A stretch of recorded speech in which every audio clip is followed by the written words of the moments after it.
Welcome to the Huberman Lab podcast, where we discuss science and science-based tools for everyday life. I'm Andrew Huberman, and I'm a professor of neurobiology and ophthalmology at Stanford School of Medicine. My guest today is Dr. Roger Seheult. Dr. Roger Seheult is a board-certified medical doctor in pulmonology, which is the understanding and treatment of conditions that impact the respiratory system, such as colds, flus, and other viruses, mold infections, asthma, and more. Dr. Seheult is also board-certified in sleep medicine.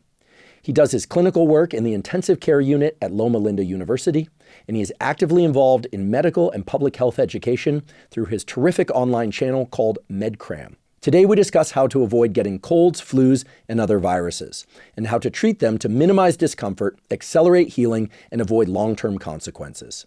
During today's episode, we discuss long COVID, as well as the use of sun and red light to stimulate mitochondrial and therefore metabolic health across the entire brain and body. That opens up a broader discussion about phototherapy, which is the use of light to control health, and temperature and other levers for improving brain and bodily function.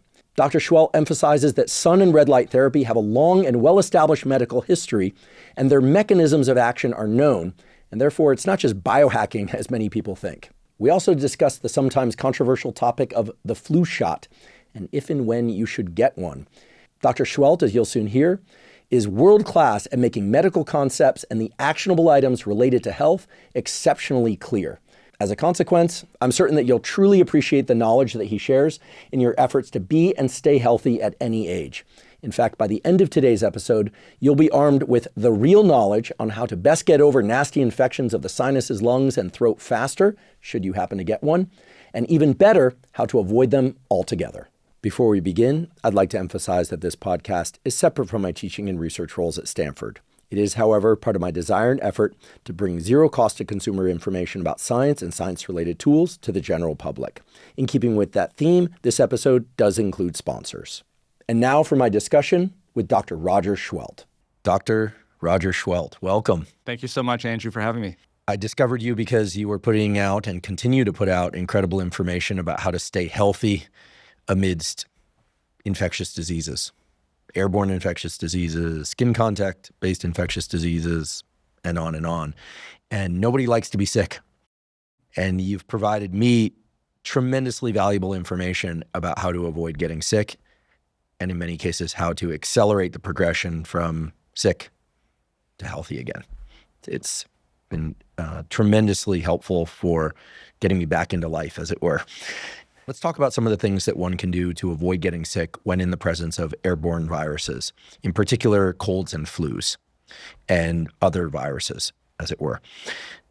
If you were to think about the major pillars of remaining healthy, especially when one is exposed to colds and flus, from kids, in your case, also in the intensive care unit, where people are coming in specifically because they're sick, often with infections like colds and flus or worse, you need to take specific precautions to avoid getting sick. What do you think of as the fundamental layer of keeping a healthy immune system to avoid getting sick? And then we'll talk about how to get over and move through being sick more quickly. Yes. Well, the question is, how do you avoid getting sick in terms of infectious diseases? And as it turns out, the answer to that is actually the same in terms of avoiding getting sick for anything.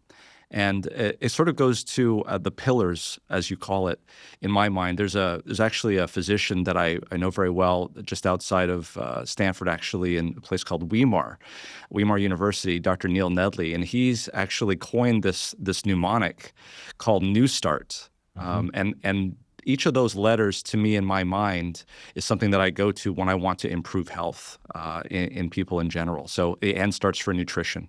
And we can talk about nutrition and what that does to the human body. Obviously, as natural as possible, staying away from processed foods. That's something there. Exercise is E. And when I'm talking about exercise, I'm talking about the understanding that we have regarding exercise, not to build muscle, necessarily be stronger. I'm talking about exercise in terms of health, and that has more of a J-hook type of picture. What I mean by J-hook is if you're not doing any exercise, you're going to have higher levels of inflammation. As soon as you start to do some exercise, even mild to moderate exercise, the amount of inflammation in your body starts to come down. But as you start to do more and more exercise, you do have to be careful in terms of your general health. This is exactly what happens with athletes. They have to be very careful that when they're doing that type of elite athletic exercise, that they're not sick on the day of performance. And so that's an issue. So I'm referring to just, mild to moderate exercise is good. The next one would be W, water. So this is something that's really interesting. Obviously, it seems pretty, obvious, but not only the use of internal water, but external water. So in that area, we can talk about sauna, cold plunge, things of that nature that can actually help with our immune system. That's a whole interesting area of discussion. Mm-hmm. It involves the innate immune system. It involves interferon. There's a lot of history and data that goes back over 100 years on how that's been used. START, S-T-A-R-T. So S is sunlight. Mm-hmm. I've been a real proponent of getting people outside into the sun.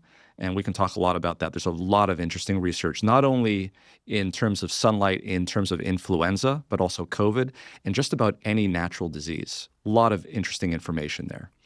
T stands for the old term called temperance, which you may recall is a term that we use to prevent us from taking in toxins into our body. That's a whole nother discussion. So staying away from things that would make you sick. A is air. And when I talk about air, it's not just what we focus on, which is keeping bad things out of the air, so having fresh air. But there's a whole discussion to be had in terms of air that has good qualities in it. So there's a whole area of research that looks at, for instance, phytoncides, which are chemicals that come off of trees. You may have heard of forest bathing. They've done a lot of research in Japan on this. And getting out into nature, there are actual chemicals that are in the air that you can breathe that actually have an impact on your innate immune system. Finally, R, and we'll get into R and T at the end. R is rest. Now, this is goes without saying, but people who have good sleep habits are going to have much better immune systems. Whether you're talking about the antibody response after a vaccine versus just the number of times per year you're sick, there's very good data, very good research that shows that getting 7-8 hours of sleep a night is going to be very beneficial for your immune system. It has to do with cortisol and beta receptors and all sorts of things. And the last T, which is trust. And for some, it is trust in a higher power, trust in God. These are the sorts of things that can help us relieve stress. If someone else is helping you, if someone else is there. T would also include community, people that are around you. These are some of the less tangible ways of measuring it. But when someone asks me a question, what can I do to avoid getting sick? And as you just asked me in terms of influenza, there's a lot of specific things we can talk about, but that's where I start out with the pillars of health. I'd like to take a quick break and thank our sponsor, Joovv. Joovv makes medical-grade red light therapy devices. Now, if there's one thing that I have consistently emphasized on this podcast, it is the incredible impact that light can have on our biology. Now, in addition to sunlight, red light and near-infrared light sources have been shown to have positive effects on improving numerous aspects of cellular and organ health, including faster muscle recovery, improved skin health and wound healing, improvements in acne, reduced pain and inflammation, even mitochondrial function, and improving vision itself. What sets Joovv lights apart and why they're my preferred red light therapy device is that they use clinically proven wavelengths, meaning specific wavelengths of red light and near-infrared light in combination to trigger the optimal cellular adaptations. Personally, I use the Joovv whole body panel about 3 to 4 times a week, and I use the Joovv handheld light both at home and when I travel. If you'd like to try Joovv, you can go to Joovv, spelled JOOVV.com/Huberman. Joovv is offering an exclusive discount to all Huberman Lab listeners with up to $400 off Joovv products. Again, that's Joovv, spelled JOOVV.com/Huberman to get up to $400 off. Today's episode is also brought to us by 8 Sleep. 8 Sleep makes smart mattress covers with cooling, heating, and sleep tracking capacity. Now, I've spoken before on this podcast about the critical need for us to get adequate amounts of quality sleep each night. Now, one of the best ways to ensure a great night's sleep is to ensure that the temperature of your sleeping environment is correct. And that's because in order to fall and stay deeply asleep, your body temperature actually has to drop by about 1 to 3 degrees. And in order to wake up feeling refreshed and energized, your body temperature actually has to increase about 1 to 3 degrees.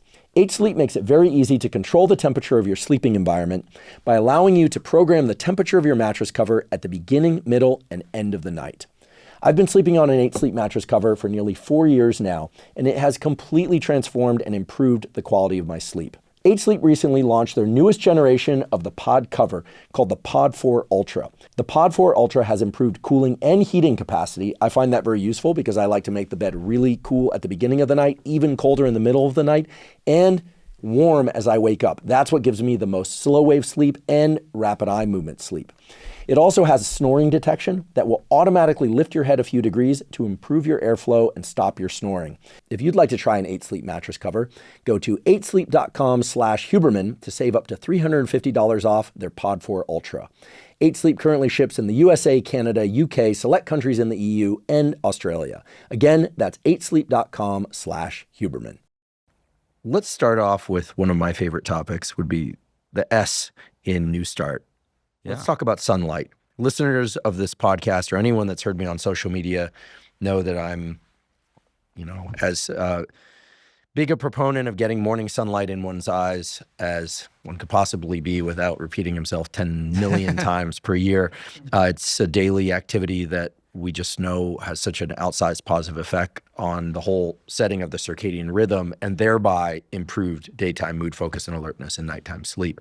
Yeah. But the way you describe sunlight, it goes beyond just getting morning sunlight in one's eyes. So if we want to parse this S, sunlight, in NEWSTART, how are you thinking about sunlight? Is it sunlight on the skin? Is it also midday light, not just morning sunlight?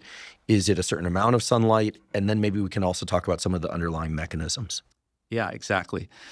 So when you talk about sunlight, and I'm a big believer, I'm board certified in sleep medicine, and I'm cheering you on when you talk about these things because it's so important that light into the retina does have an effect on the circadian rhythm, suprachiasmatic nucleus. It does have an effect on mood, goes to the perihabenular nucleus in the brain and has an effect there.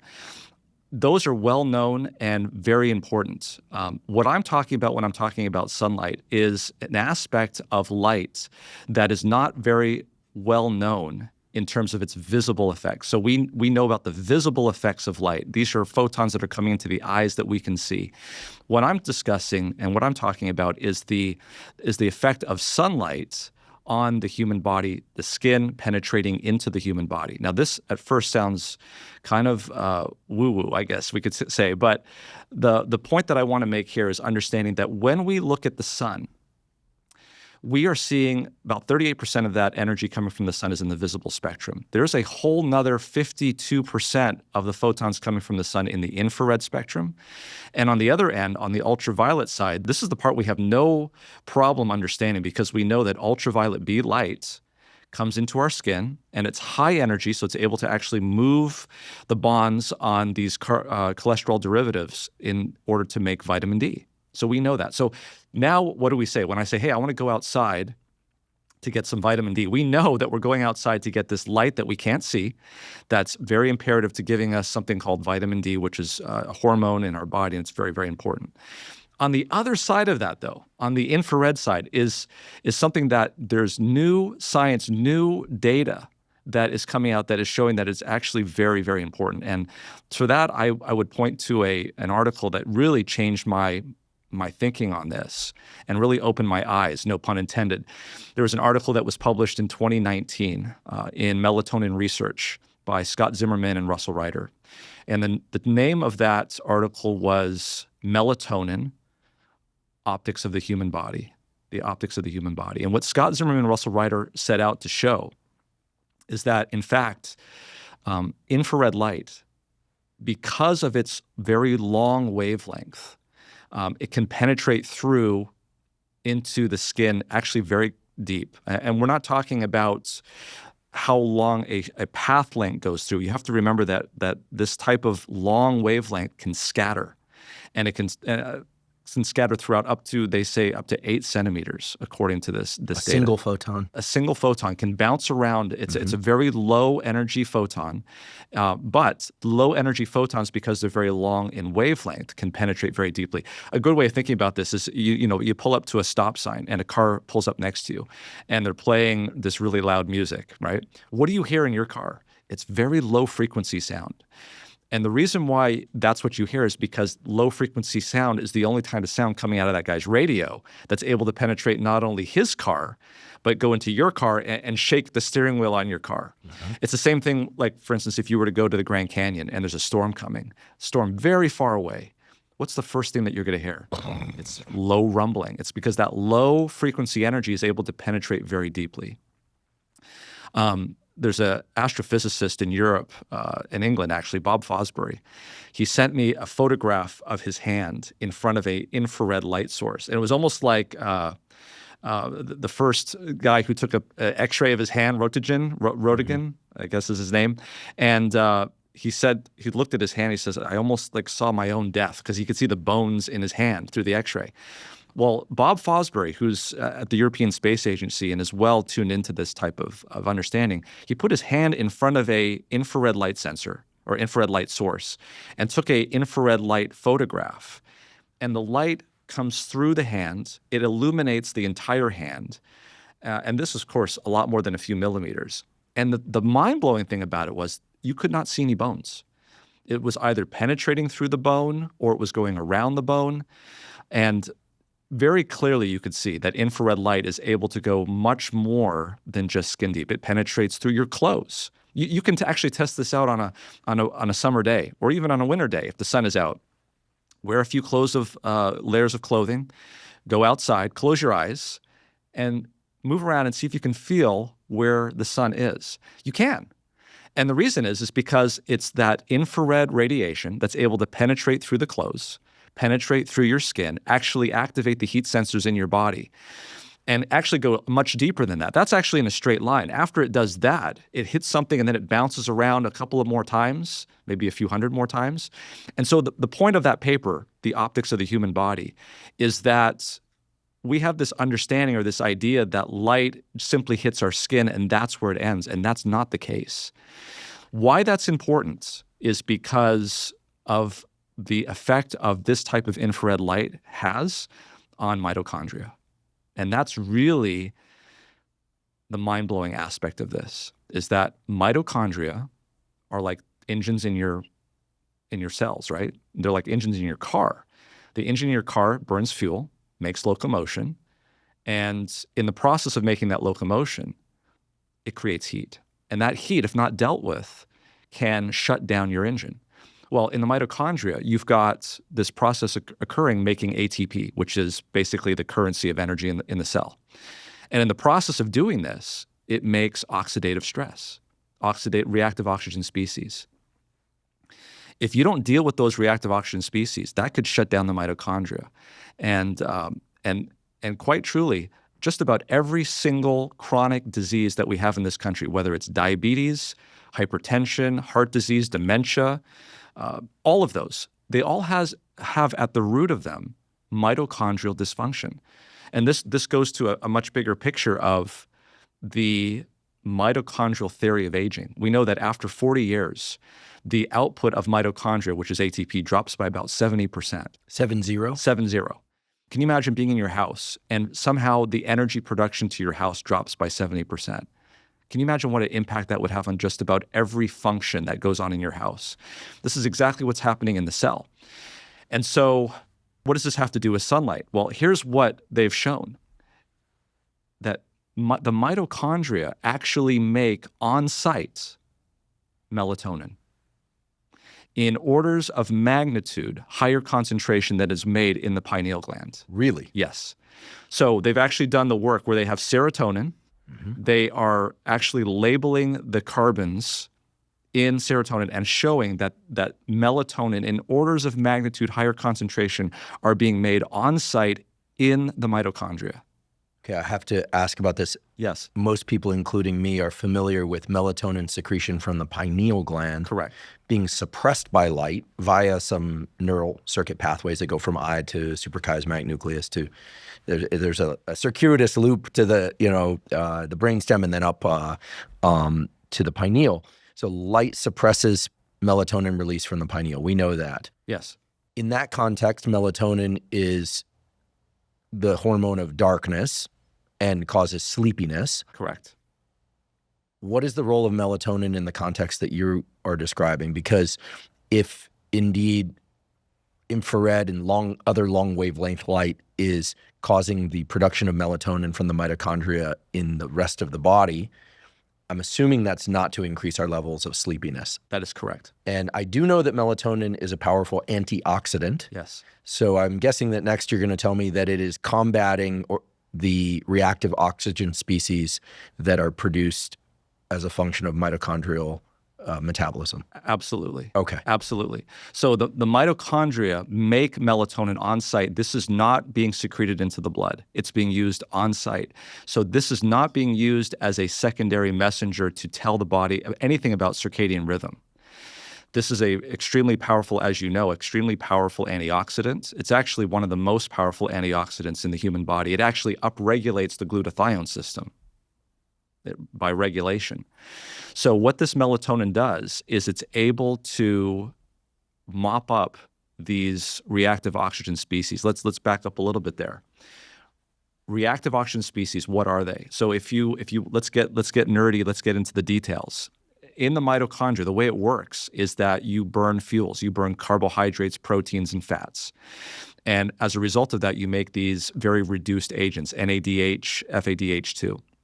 They go to the electron transport chain. And just as the Colorado River, as it goes down through various different dams and then dumps out into the Gulf of California, the same thing happens with these very highly charged and electronegative electrons. As they start to fall down and get transferred from one enzyme to another, they cause the out production or the out transfer of protons into the intermembrane space. The problem is when you finally get done with these electrons, they've been completely spent. There's nothing else to accept them. And the only thing that can actually do that is something so electronegative that it would actually take these electrons, and that's oxygen. And that's the reason why we breathe oxygen. It's because we need an electron acceptor for these spent electrons. It's very near and dear to my heart as a pulmonologist and critical care specialist.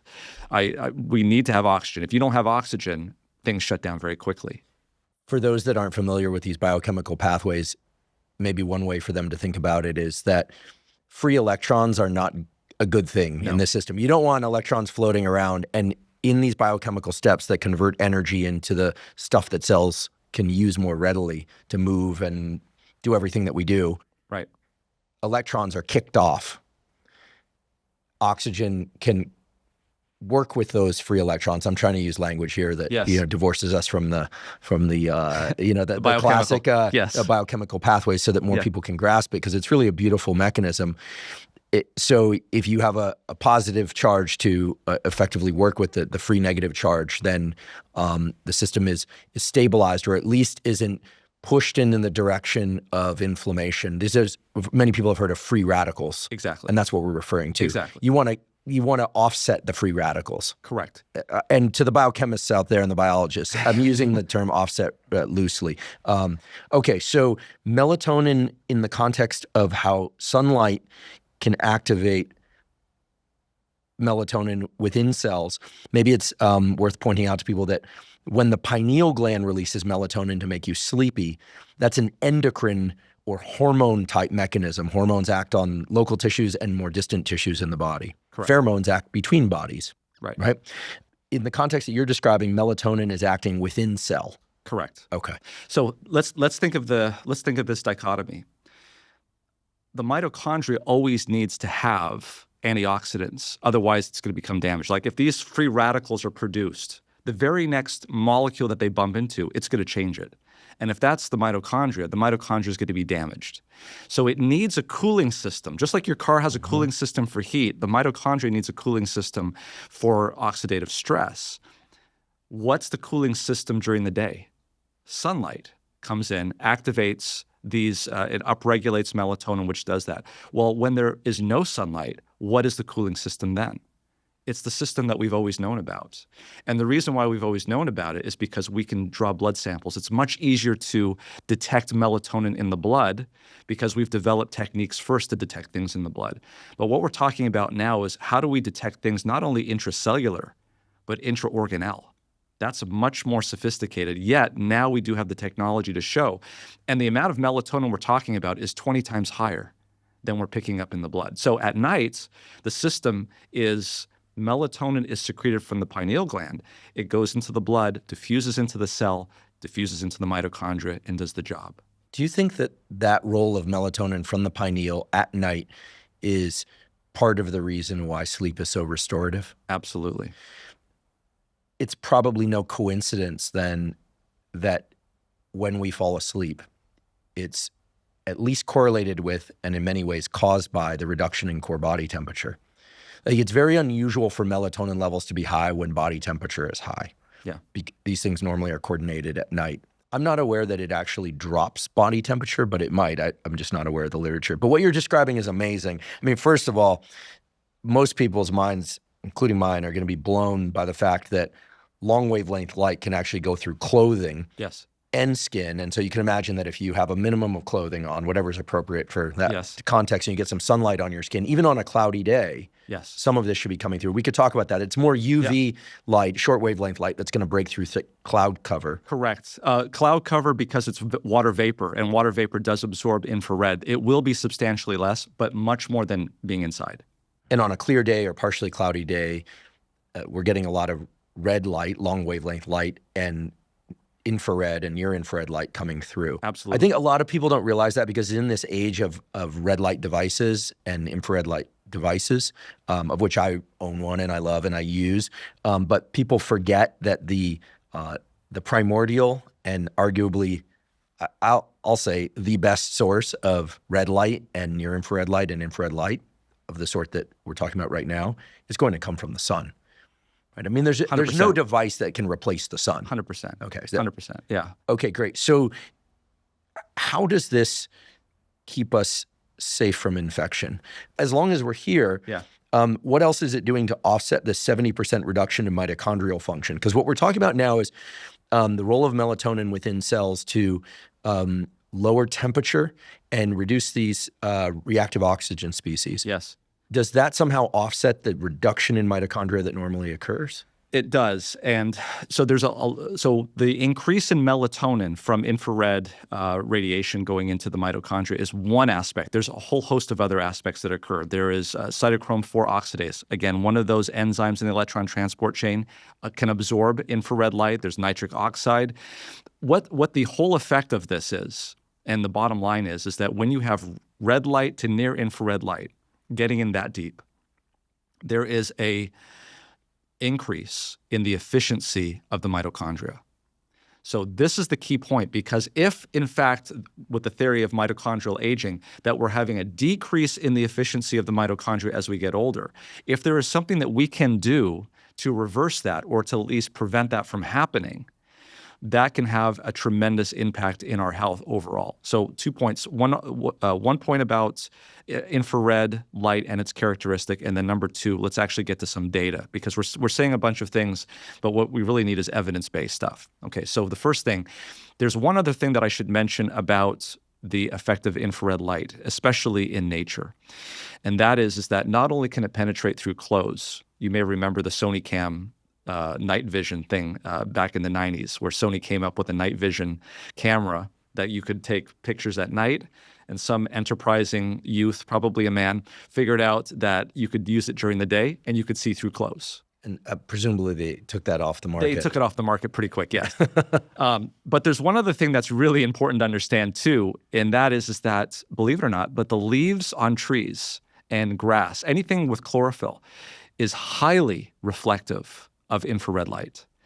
What that means is that if you go outside on a sunny day versus going outside on a sunny day surrounded by green spaces, you're going to get probably 2, 3, 4 times more infrared light in that environment than you would without that environment. If you could check this out. You go to Google and just type in infrared photography and click images, and you will see any kind of infrared filtered light. When it shows a tree or grass, it looks like it's lit up like it's got snow on it. It's bright white. It's very reflective.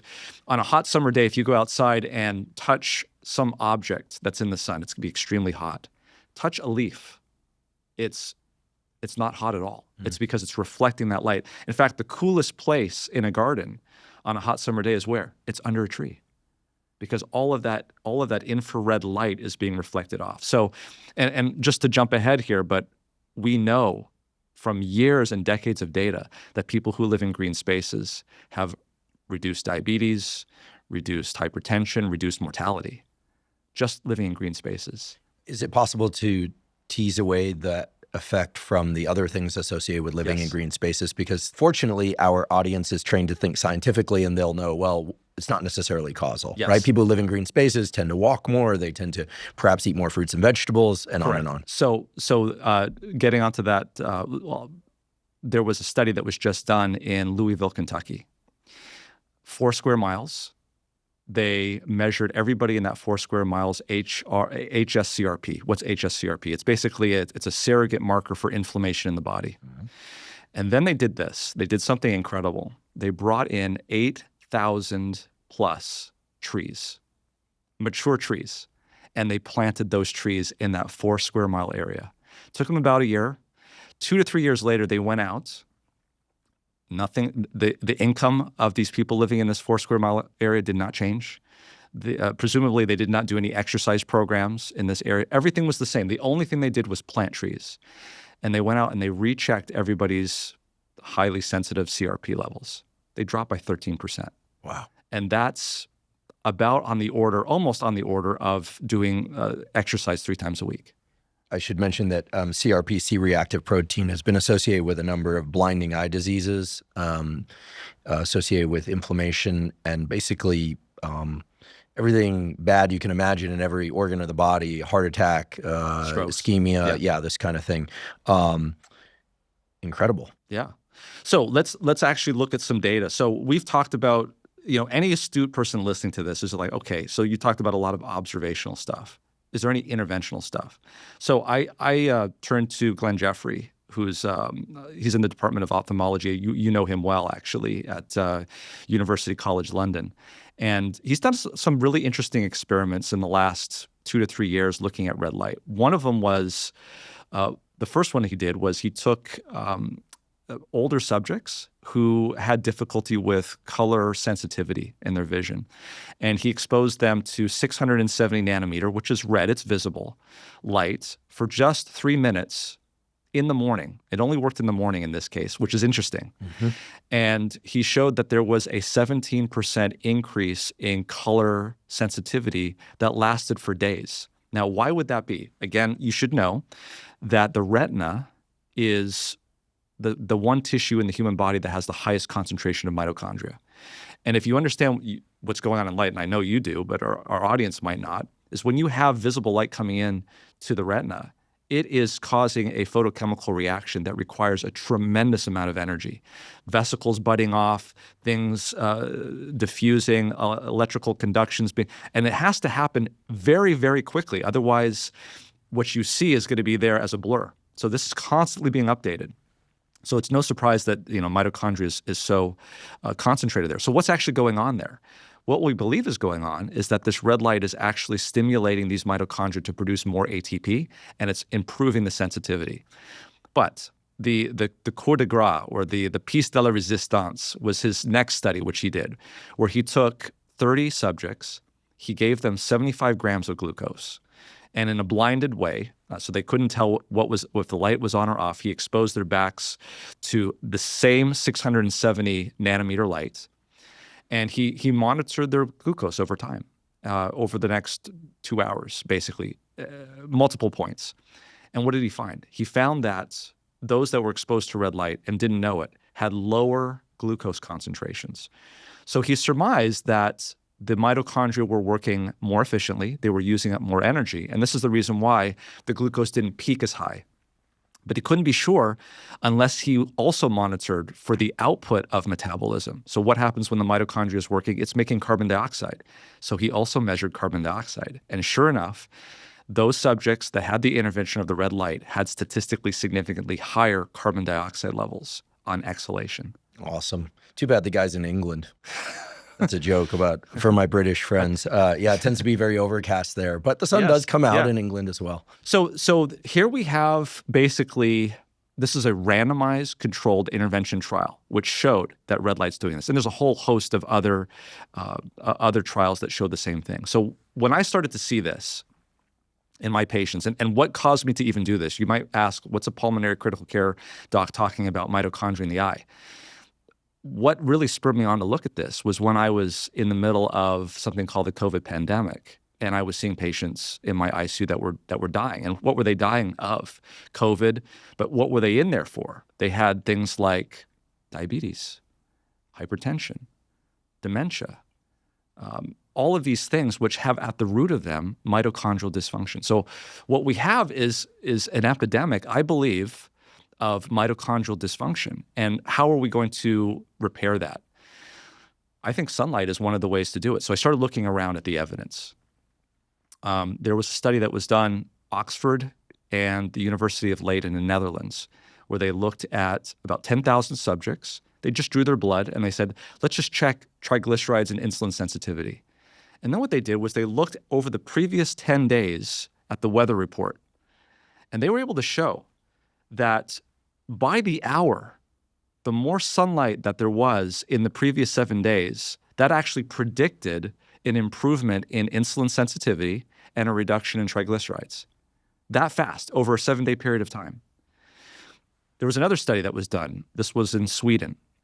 So this was an epidemiological study, but maybe actually showed some causation. They looked at Swedish women. It was about 30,000 Swedish women living in Sweden at the time, of course, and they divided them into 3 groups: those that avoided the sun, those that got moderate sun exposure, and those that got a lot of sun exposure.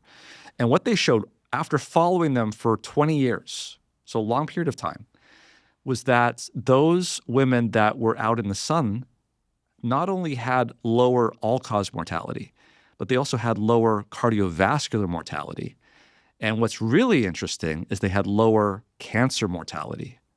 And it was in a dose-response curve, which suggests, Bradford Hill criteria, that there was maybe some causation here. What was really interesting about that study is that they looked at smoking. So what was the difference here? It wasn't a small difference. It was actually such a large difference that the sunlight made that they were able to show that those women in Sweden who were in this study who went out into the sun avidly and smoked had the same mortality as those women who avoided the sun and didn't smoke. The first thing that hit my mind was what do we do to people here in this country that want to smoke? We tell them to go outside. I'm not encouraging people to smoke. Clearly, the best outcomes are going to be from not smoking, of course, and from getting sunlight. But it is a remarkable study. I mean, this is certainly smoking would be under the T for temperance. That would be where I would put in NEWSTART. We would not want to do that. But that same study was repeated basically again. University of Edinburgh, they did a biobank study, 10 times the amount of people, 400,000. Repeated the study, showed exactly the same, both men and women. Except this time, they actually measured UVA.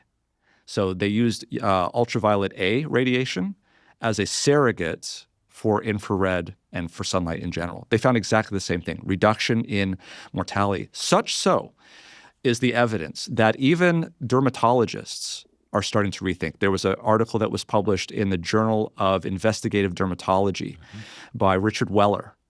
And the name of that article was published last year. It was titled Sunlight, Time for a Rethink. And he said, look, there are societies that are seeing this, and they're already saying that there's a potential benefit for getting out into the sun.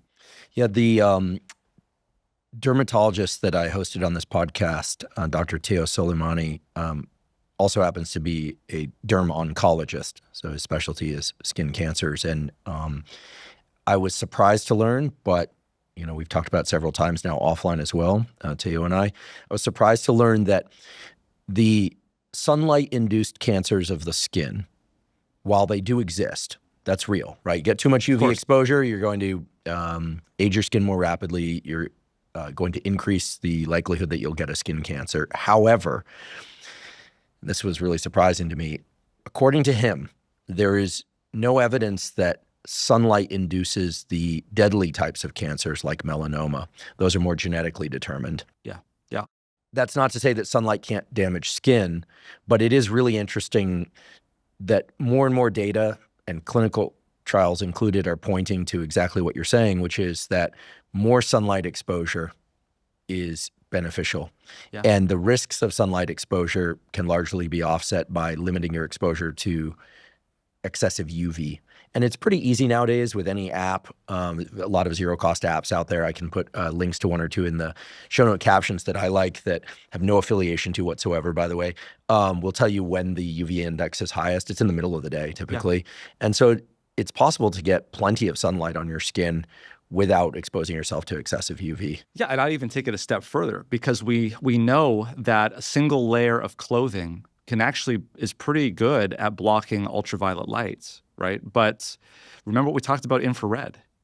Infrared can penetrate through. So if someone is fair skinned and they're concerned about getting skin damage, wear a broad rimmed hat, put a long sleeve shirt on, but get outside, because that's where the infrared, especially if you're around green shrubs and leaves and things, because you get a lot of infrared light. We know that green spaces are beneficial in terms of that. And we talked about, Louisville, Kentucky, that there's a benefit there just by putting the tree there. I love those data. I'd like to take a quick break and thank our sponsor, AG1. AG1 is an all-in-one vitamin mineral probiotic drink with adaptogens. I've been taking AG1 daily since 2012, so I'm delighted that they're sponsoring this podcast. The reason I started taking AG1 and the reason I still take AG1 is because it is the highest quality and most complete foundational nutritional supplement. What that means is that AG1 ensures that you're getting all the necessary vitamins, minerals, and other micronutrients to form a strong foundation for your daily health. AG1 also has probiotics and prebiotics that support a healthy gut microbiome. Your gut microbiome consists of trillions of microorganisms that line your digestive tract and impact things such as your immune system status, your metabolic health, your hormone health, and much more. So I've consistently found that when I take AG1 daily, my digestion is improved, my immune system is more robust, and my mood and mental focus are at their best. In fact, if I could take just one supplement, that supplement would be AG1. If you'd like to try AG1, you can go to drinkag1.com/Huberman to claim a special offer. They'll give you 5 free travel packs plus a year's supply of vitamin D3K2 with your order of AG1. Again, go to drinkag1.com/Huberman to claim this special offer. Today's episode is also brought to us by LMNT. LMNT is an electrolyte drink that has everything you need, but nothing you don't. That means the electrolytes, sodium, magnesium, and potassium, all in the correct ratios, but no sugar. Proper hydration is critical for optimal brain and body function. Even a slight degree of dehydration can diminish cognitive and physical performance.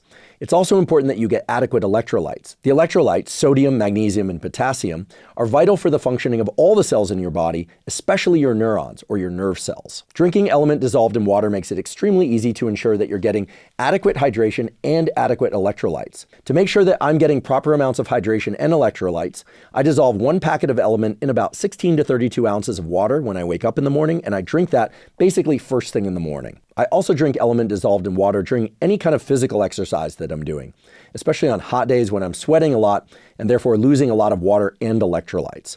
They have a bunch of different great tasting flavors of LMNT.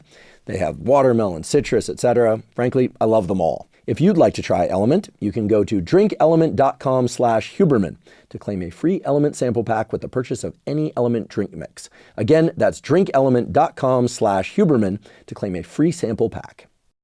In terms of your original question, which is getting back to influenza or flus or things, so there's a great study that I always love to talk about in terms of this, and it was actually done by Harvard. It was a Harvard Kennedy School, which is not the medical school. This is the public policy politics school.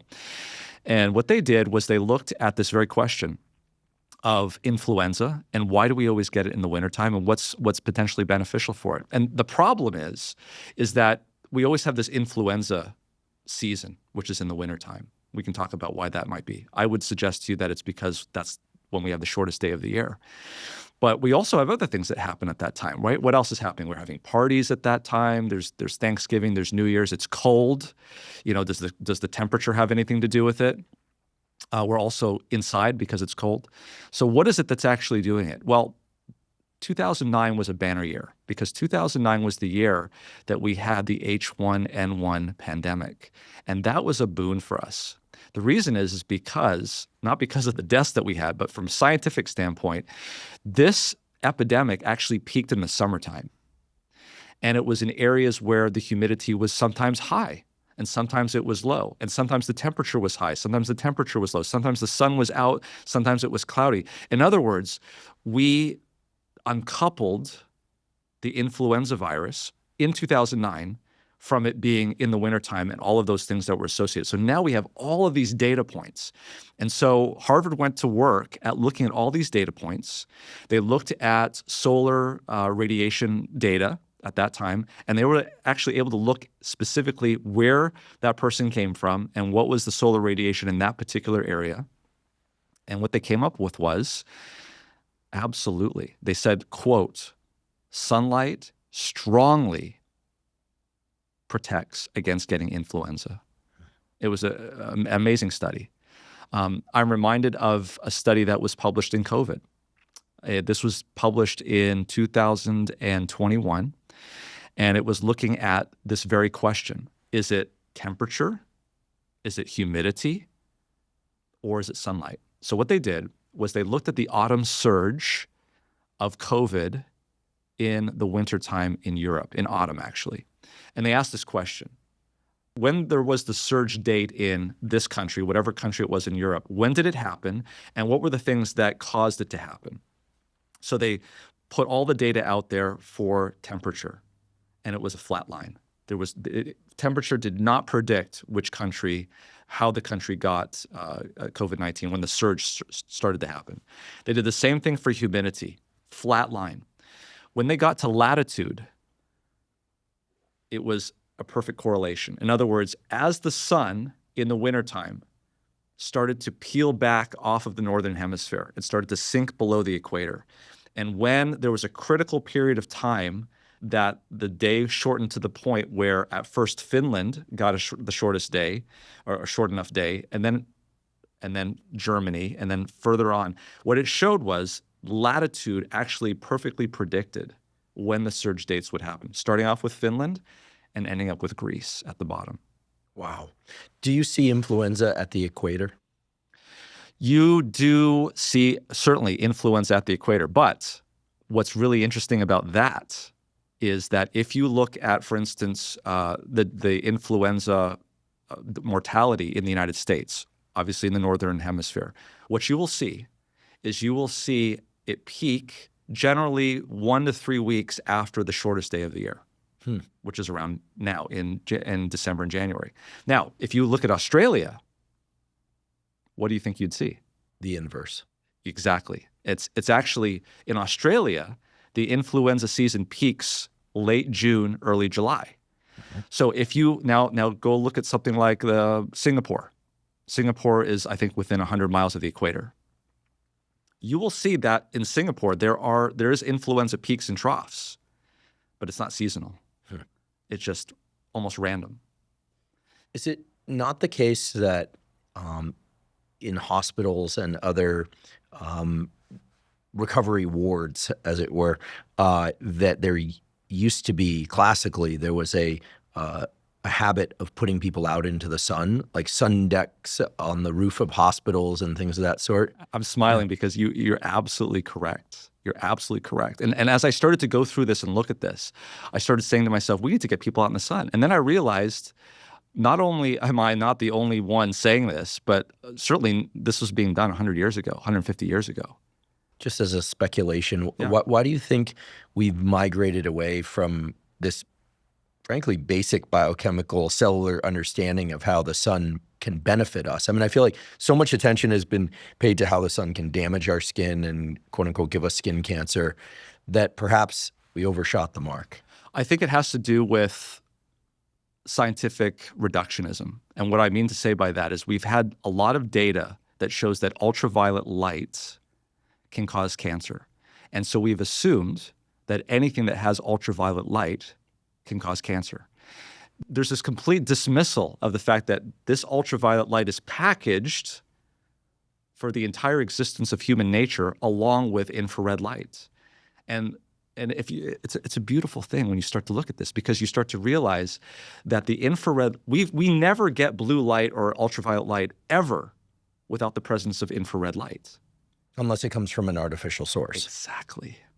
So this is really the first time in human history that we've had this preponderance of short wavelength, aka blue and green light, in the absence of red light. In fact, maybe we should just spend a couple of moments talking about what kind of sunlight exposures you recommend for people depending on time of year. Yeah. And then after that, I'd like to talk to you briefly about this shift away from incandescent bulbs to indoor lighting with LEDs. But just to make sure that I don't move us along before providing some of the key takeaways. Yes. How much sunlight should we get each day in the shorter days of winter and in the fall? And when should this be done? In the Jeffrey study, it was clear that there was circadian regulation, as you mentioned, getting that getting that red light, infrared light into one's eyes early in the day was important. Yeah. If I'm living a standard life of work and job and people are managing kids and all sorts of things, sometimes it's hard to get into the sunlight because you're just following a schedule.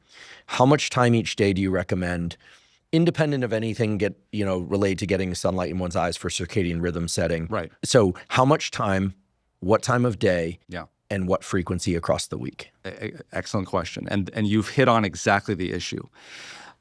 Based on Glenn Jeffrey's studies, based on another study that was actually done in Brazil, it was actually an interventional study in COVID that showed that just 15 minutes a day for 7 days was enough to actually get people with COVID out of the hospital faster. This was a randomized, placebo-controlled, double-blinded, amazing study, 940 nanometers. So when I talk to Glenn Jeffrey about this, he says he sees it in humans, he sees it in bees, he sees it in insects. It's all the same. The mitochondria behave exactly the same. When you say 940 nanometers, you're talking about long wavelength light coming from an artificial source? Correct. Okay. Yeah, that was 940, and it was actually very low. It was about 2.9 milliwatts per square centimeter. So lower energy. Most people are not going to own a red and a far red or an infrared light. So I just want to emphasize again for people, you can get that wavelength and all the other relevant wavelengths from the sun. Exactly. That's your red light therapy, folks. Exactly. And this is what I'm trying to say. It's like, this is not like some powerful laser that they were using. This is 2.9 milliwatts. I mean, sunlight, all of sunlight is about 100 milliwatts per centimeter squared.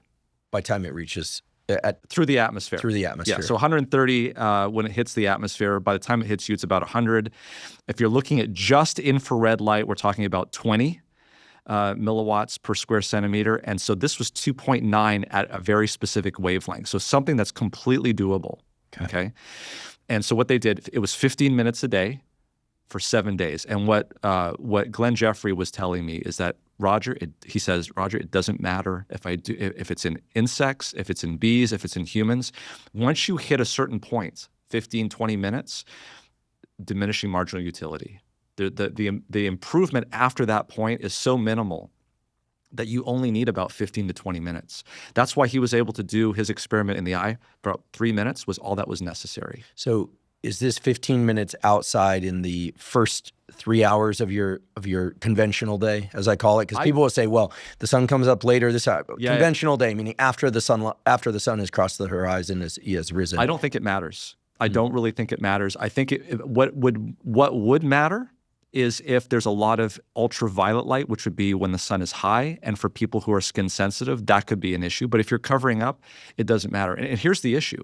The issue is that when you need it the most in the wintertime is when it's the hardest to get. Mm-hmm. So you really have to make a concerted effort. And for a lot of people, and this is what happens probably right after November and probably going through to mid-January, is this is what happens. People get up in the morning, they go to their car, they get into their car, they drive to work, the sun's not up yet. They get to their work, the sun comes up, but they're inside. Then what happens is they get done with work, the sun is already down, they come home from work, and so there literally is weeks on end that occur where they're not even getting 15 minutes of sunlight. And I think this is the reason why we have the influenza surge at this time. If you look to see, the EPA did a study and they looked at Americans, 93% of our time is spent inside.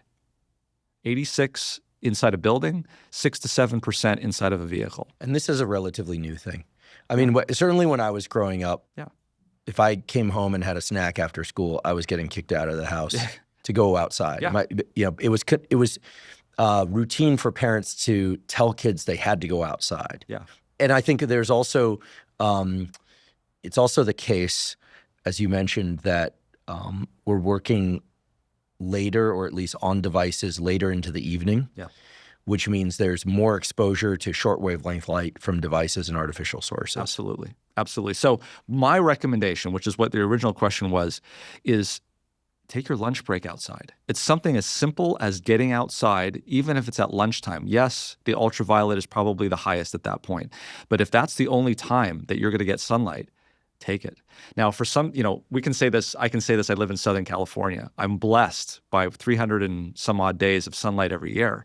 What do you do when you're in Boston? What do you do if you're in New York? What do you do if you're in England, in Sweden, and these places where there isn't a lot of light? Well, there's a study that was done looking at infrared lamps, right? So you've got to be careful there, because if the infrared lamps are too high in amplitude, this result from infrared light in the body is something known as a biphasic response. And that's really important to understand. Don't come into this if you're going to get a red light therapy and think that more is better, because more may not be better. You actually could do detriment if you have the red light at too high of a level. So I would match it to what we're getting from the sun. As you said, the sunlight is your best infrared or red lamp.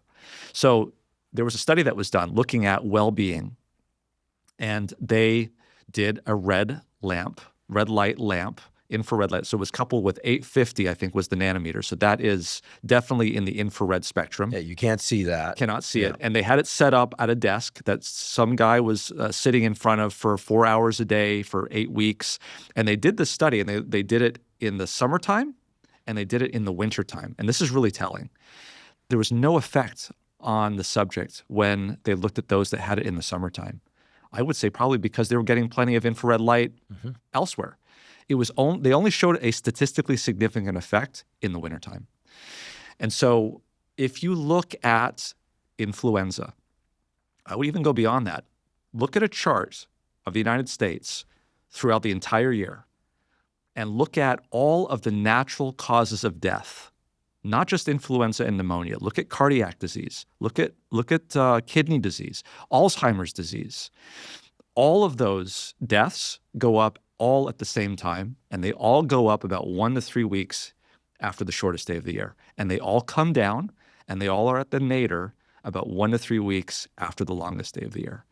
When you see that, and you just start to just digest what you're seeing there, and then you start to understand that infrared light from the sun, which we have filtered out with LEDs and all this, we can get to that. All of that's gone, that we're spending 93% of our time indoors. Put that all together, and the fact that infrared light helps the mitochondria, and the fact that the mitochondria is at the sort of the core of all of these chronic diseases that we're battling, it really wakes you up, and you start to realize that maybe the lowest hanging fruit that we can do right now today for literally no money is simply to just work on getting more sun exposure in the wintertime. 2 questions. One, it's hard to attach a single number to this, but what fraction of the obesity epidemic that we observe in the United States do you think is caused by altered interactions with sunlight or, artificial light and its consequences? Or put differently, let me phrase the question differently. If we were designing an experiment and I wanted to wager the hypothesis that exposure to 15 minutes a day of sunlight could help reduce adipose tissue, et cetera, independent of caloric intake. I know this is a kind of a heretical idea. Yeah. Independent of additional exercise and all that. And I designed the experiment with you, and we said, okay, people are going to go outside for 15 minutes a day. They're going to wear short sleeves if they can, or just a simple long sleeve clothing. They're going to get this long wavelength light from the sun, 15 minutes a day. Yeah. Based on what you told us about the light shown on the back and the Yes. lowered glucose response, Yes. independent of all other variables, what percentage improvement in sort of the overall metrics of obesity and metabolic disease do you think you would predict? If we were just going to, we bet a sushi dinner, for instance. Yeah. I guess another way of asking the question is at what level would I be really surprised? If it was 50%, I would be surprised. Right, same. Yeah. If it was 20 to 30%, I think that would probably be where it is, but that's significant. That's still significant. Yeah. Okay, so that's very helpful. I think a lot of people hearing about the role of sunlight and long wavelength light in particular, its potential influence on improving overall immune system function, metabolic health, et cetera, might think that this sounds a little bit kind of biohacky, because the moment we get into red lights, that's sort of like cold plunges. It's kind of immediately associated with kind of biohacking. People say it's bro science, this kind of thing.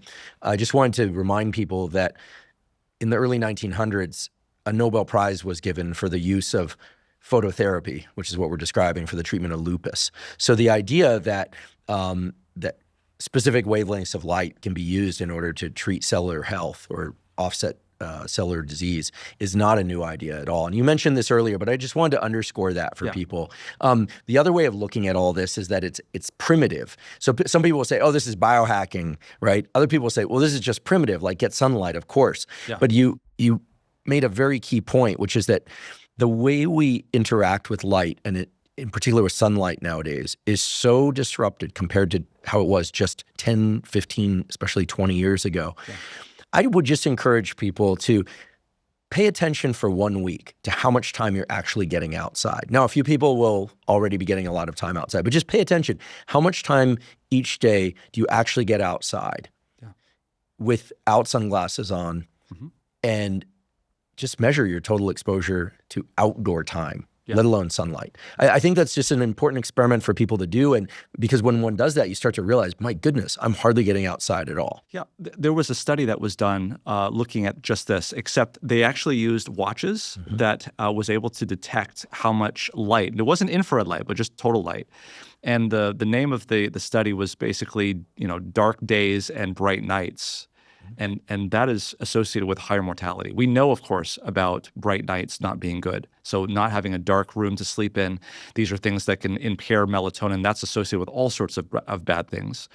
But the dark days was something that we really had not seen, and it was very interesting. They actually could show by the hour that if you were having light coming in, exactly what that did to your mortality. And mortality went up dramatically as you were still in daylight about midnight, but right around 7 o'clock in the morning, 8 o'clock in the morning, if you were out there and you're getting light, now instead of light being a liability, it was now a benefit. Incredible. And it dropped dramatically. I also want to point out that when it's raining out or when it's very cold out, even when it's dark and cloudy, quote unquote, dark and cloudy, there's far more photons coming through the cloud cover during the day than at night. People, I can't tell you, if I had $1 for every time somebody said to me online and in person, there's no sunlight where I live. Exactly. Listen, go outside on the shortest day of the year. Yeah. Go outside, folks, and look at how bright it is at 10 a.m. or even 2 p.m. Compare that to the middle of the night. There is sunlight. Unless you live in a cave, there's sunlight all year round. It's just striking. So this morning, it's for Southern California, it's pretty overcast today. It's a misty rain, a little bit more. And I didn't want to go outside and get my sunlight this morning, but I know I was going to be in studio all day. And so I went downstairs and I put on a beanie cap and a hoodie and I just got outside with no sunglasses and got some sunlight in my eyes. Yeah. It's really bright outside even when it's raining. Yeah. It's really bright outside even when it's storming. And I think people somehow, they think that if it's not a clear sunny day, there's no sunlight to be had. Correct. And there are many gems that you're providing us today, but one key takeaway is I want people to understand there is sunlight all year round. Yeah. yes, unless you live truly a subterranean life, that you are underground, there is sunlight during the daytime. Yeah, and if there is, we have to work on that. To your point about it being primitive, I was looking at the history of this, and that was actually very interesting to me. We used to have tuberculosis sanitariums at very high altitude, and part of that treatment was getting out into the sun. At very high altitude, you have less atmosphere, more ultraviolet light coming in, more light in general coming in. And when I started to look at this, I found it was very interesting what people started to say and what these people were actually saying at the time about sunlight. In terms of these people, these physicians and these healthcare providers back in the 1800s, they didn't have all of the scientific accoutrements that we have today. They didn't have x-rays and things of that nature. But one thing that they were very, very good at, probably better than we are good at, is their power of observation. They were able to get a stethoscope, put it on the chest, listen to the space between the second heart sound and the opening snap, and be able to say, this person's got severe mitral stenosis. This is the one you need to operate on. Wow. And they would do that. And sure enough, when they opened it up, sure enough, this is the one that had, So the power of observation was probably better back in the 1800s. So what do you have? You have people like Florence Nightingale, who is the founder of modern nursing. And she was there, there during the Crimean War, taking care of British soldiers. And she wrote down, I'm paraphrasing basically what she said. She said, look, when it comes to treating the whole patient, the one thing that more than anything else is beneficial for these soldiers to recover is fresh air. But, she said, a very close second is direct sunlight, getting them out into sunshine, getting them out into direct sunlight. When I was looking at the Smithsonian Institute a few years ago, put out their top 100 most influential Americans of all time. Well, one of them was this lady. She's the most translated female author in the world. Her name is Ellen G. White, and she had a third-grade education, but she was also very interested in health reform. And she wrote at that time in the 1800s that we ought to be getting out into the sunlight, that makes a big difference. Interestingly, something else that she said that I found really amazing, and they're writing this before we understand circadian rhythm, before we understand melatonin. She wrote down, she's like, hey, this idea of keeping the lights on after 9 o'clock, it's a wretched health-destroying habit. Every light should be extinguished, she said, after 9 o'clock. So I know about her sayings a little bit because she was the founder of Loma Linda University, which is where I went to school. But we had this knowledge. As you said, we had hospitals that were designed specifically to get people out of the hospital and into the sunlight. You could see the architecture was designed for this. Why don't we do this today? I think we ought to. But I kind of have the sense, you asked the question, why don't we do this today? I have patients that I take care of now that I understand this. I have patients that I have in the intensive care unit that I want to get outside in the sunlight. I actually try to get them out. It's difficult to do. These people are critical. The people that we admit to the hospitals today are far sicker than the people that we admitted to sanitariums and hospitals in the 1800s. You have to make sure that they don't desaturate. You got to take the oxygen tank out there with them. You've got to make sure that they don't have a coat. I mean, you're outside, right? So you're outside of the bowels of the hospital where your support system is. It's a little bit of a risk to get those patients out there. Nevertheless, I've convinced some of my hospital staff to do that. And I've had a number of success stories where we've had patients that were ready to be intubated.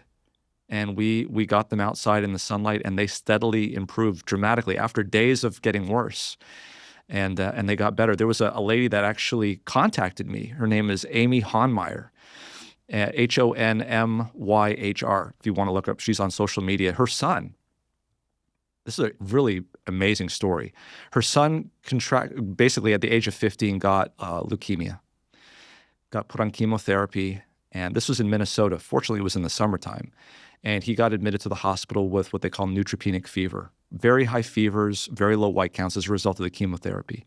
And his immune system was completely shot. And unfortunately, he developed a very severe fungal infection in his lung called mucor. It just basically eats up the lung, goes right to the blood vessels. He got so bad that there was only one solution that they had at the time, and that was to take out the left lung. So they took out the left lung. And he continued to get worse. The right lung became infected. He started to get worse, had higher fevers. They had a meeting with the family, 15 years old, completely with it, realizing that he's dying, and they have to tell him that he's dying. So they made him what they call no code, or DNR. And the staff came to him. And you can imagine, and I've been in this position before where you're trying to do everything you possibly can, and you can't do anything else. So they came to him, the 15-year-old, and they said, this is it. Do you have any basically last wishes?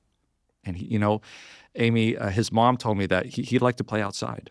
So he told them, without any knowledge about what we've just been talking about, this is his dying wish.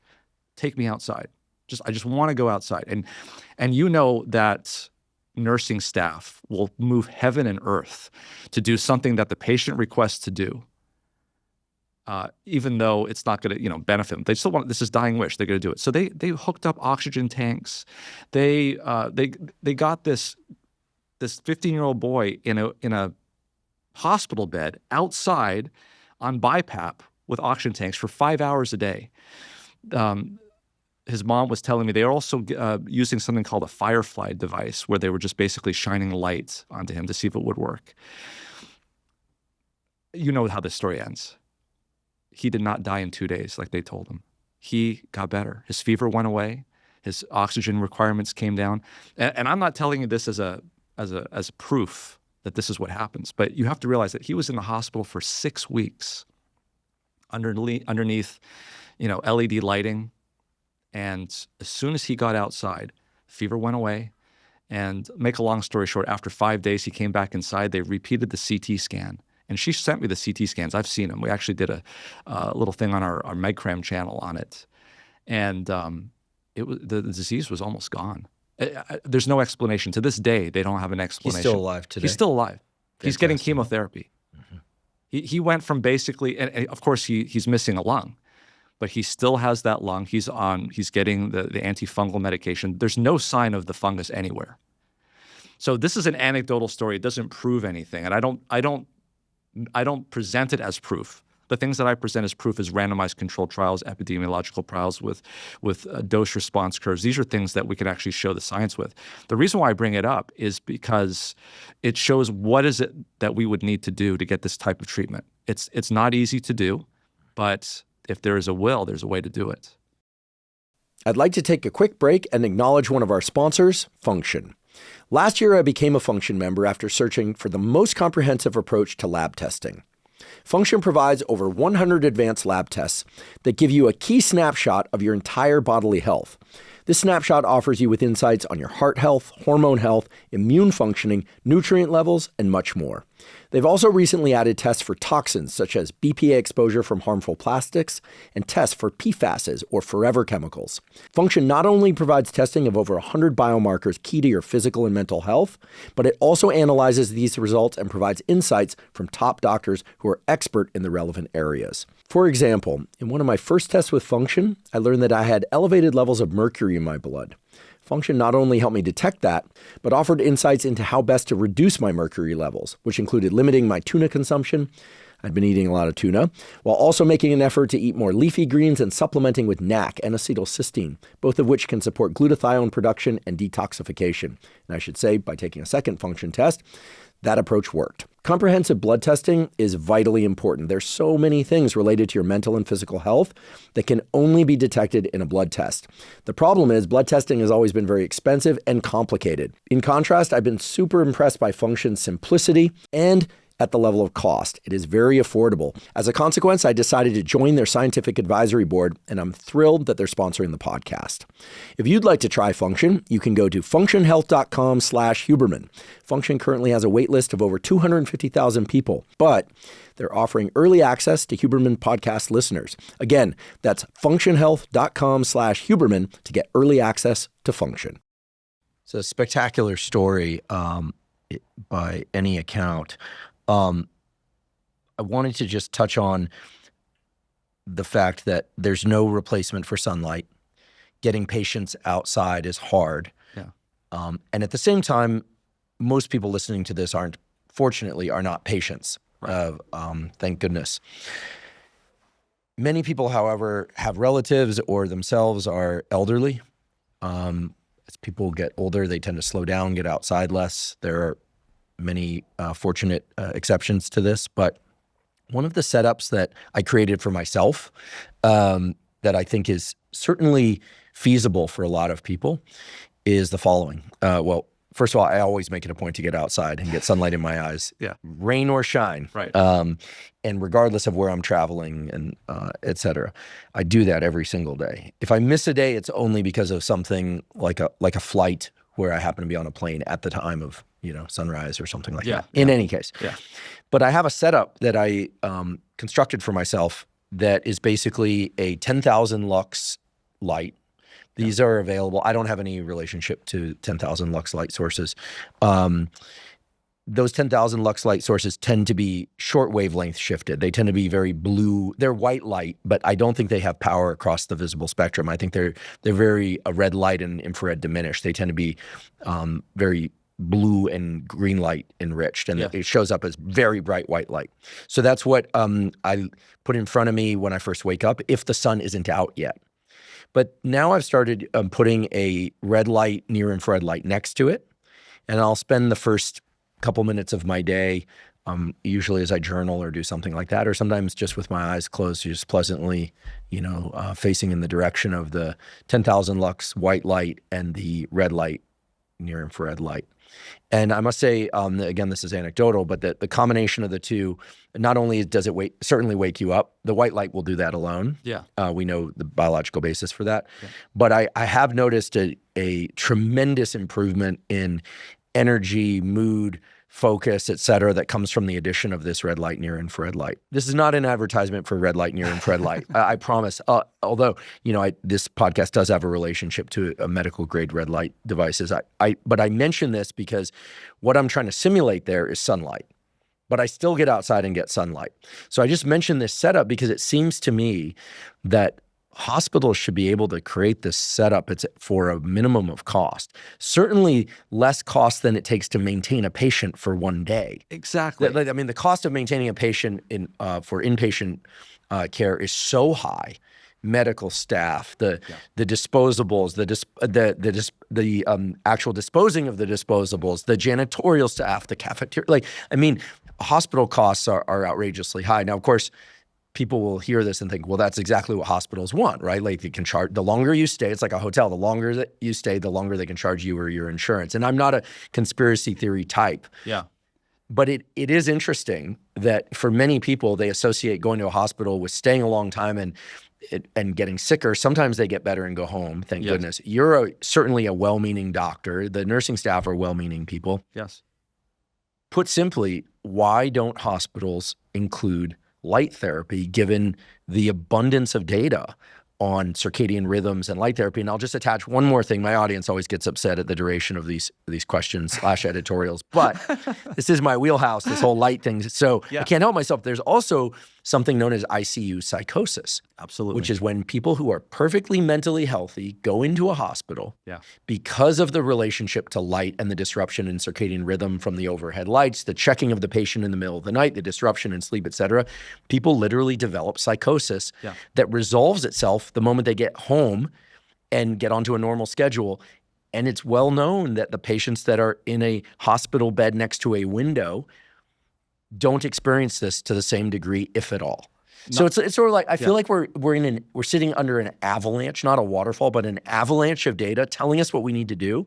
And forgive me, but what the hell is going on? Exactly. So I can tell you that not only do you have less likely to get this type of ICU psychosis, but the data actually shows that people who are in a 2-bed room that are next to the window actually discharge from the hospital faster. And you say, well, maybe that's the reason. Well, it's interesting because the financial incentives with hospitals is not monolithic. Some hospitals and their relationship to the insurance companies are in a situation where when a patient comes into the hospital and the physician diagnoses them, the insurance will pay the hospital a certain amount of money for that diagnosis, and that's that. And also there's something called subcapitative arrangements where the hospital has a contract with an insurance company to take care of 30,000 people per member per month.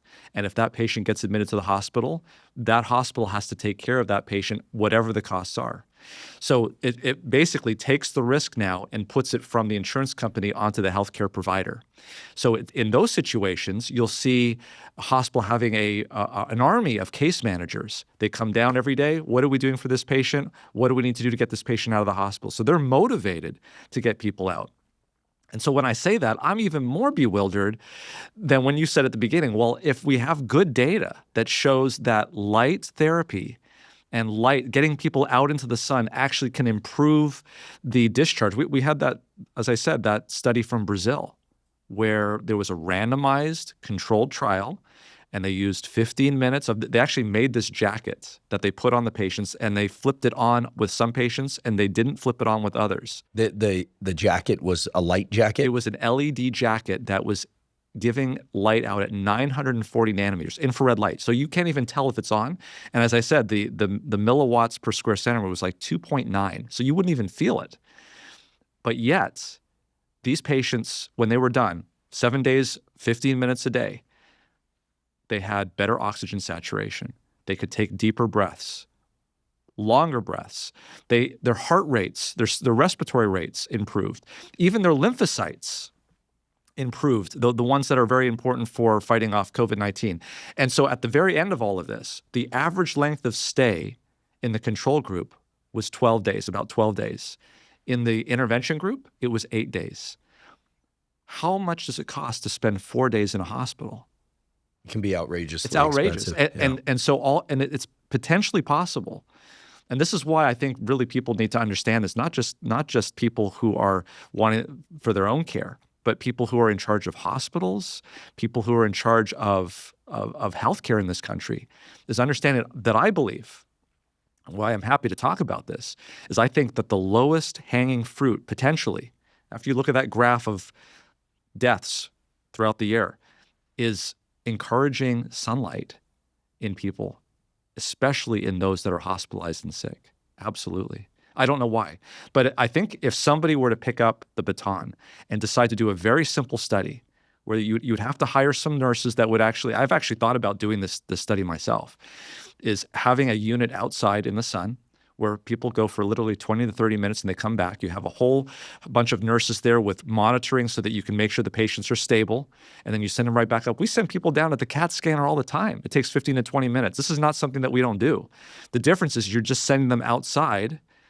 Hopefully it's warm, it's not too cold, there's nothing that bad that happens, and you send them right back up. That would be a very easy study to do. You could randomize them and then see what happens to their length of stay. In my experience, and it's only anecdotal, I have not done the study, it's a world of difference. That's for sick people. If we're thinking about health maintenance and health improvement in healthy people who are not in the hospital, yes, which fortunately is most people, it's very clear, 15 minutes a day of sunlight exposure. And if you absolutely can't get sunlight exposure, think about some artificial light arrangement that might be beneficial. Yeah. I want to make sure that we talk about not just sunlight exposure and long wavelength light exposure from artificial sources, but the flip side of all this, which is the importance of darkness at night. I'm aware of a study published in Proceedings of the National Academy of Sciences where they basically had kids sleep in either a completely black room or a room that had 100 lux, this is very dim light, folks, 100 lux light source down in the corner, kind of like a night light, and then looked at morning blood glucose levels. And there was a significant difference in the direction of you don't want any light in the room that you're sleeping. Now that's hard to do, especially if you're traveling, hotels, but eye masks, in particular, silk or even faux silk eye masks, which are very comfortable, can essentially provide that. It's very clear that it's the light exposure to the eyes. What, if anything, do you recommend for people who are basically living in an environment that's too bright at night? Do you yourself use like blackout curtains? How rigid? I find that this is the one that's a little bit harder for people. You have kids. How should we work with these data? And what are your thoughts about the importance of getting things really dark at night? Yeah, that is the same question and the same problem that I have with people that do night shift, because they go home and they're supposed to sleep and it's bright, it's this daylight outside. So what do? That's where you get the aluminum foil around the windows. That's where you basically have to block out all of that light. And then the eye patch, of course, is a nice thing to do as well. Realizing though that even when you close your eyes, if there's a light source in the room, people think, well, I'll just close my eyes. Those photons can go through the eyes, just like we talked about with infrared light, can go through the skin. And I don't know if this is true or not, but I've heard even 1 or 2 photons of light hitting the back of the retina can cause enough signal to go to the suprachiasmatic nucleus that shut down melatonin production, or at least impair it in some way. Yeah, in experimental conditions, that's definitely true. Even, the sensitivity of the human visual system is extraordinary. I mean, your rods, the higher sensitivity photoreceptors in the back of your eye can detect a single photon, one photon. Most people aren't familiar with thinking in photon quantities, so that might not mean anything to them.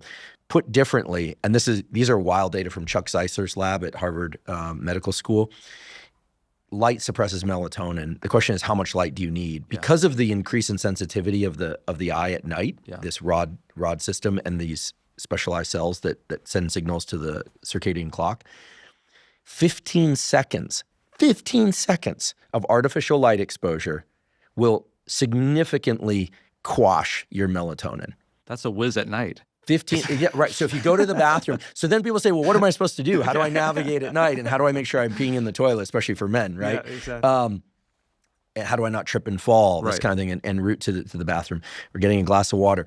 It's actually, it's funny. The answer turns out to be so logical, but you almost have to hear it before you kind of go, oh, that makes sense. So perfectly fine to use your phone as a flashlight. And then people say, well, flashlight's really bright.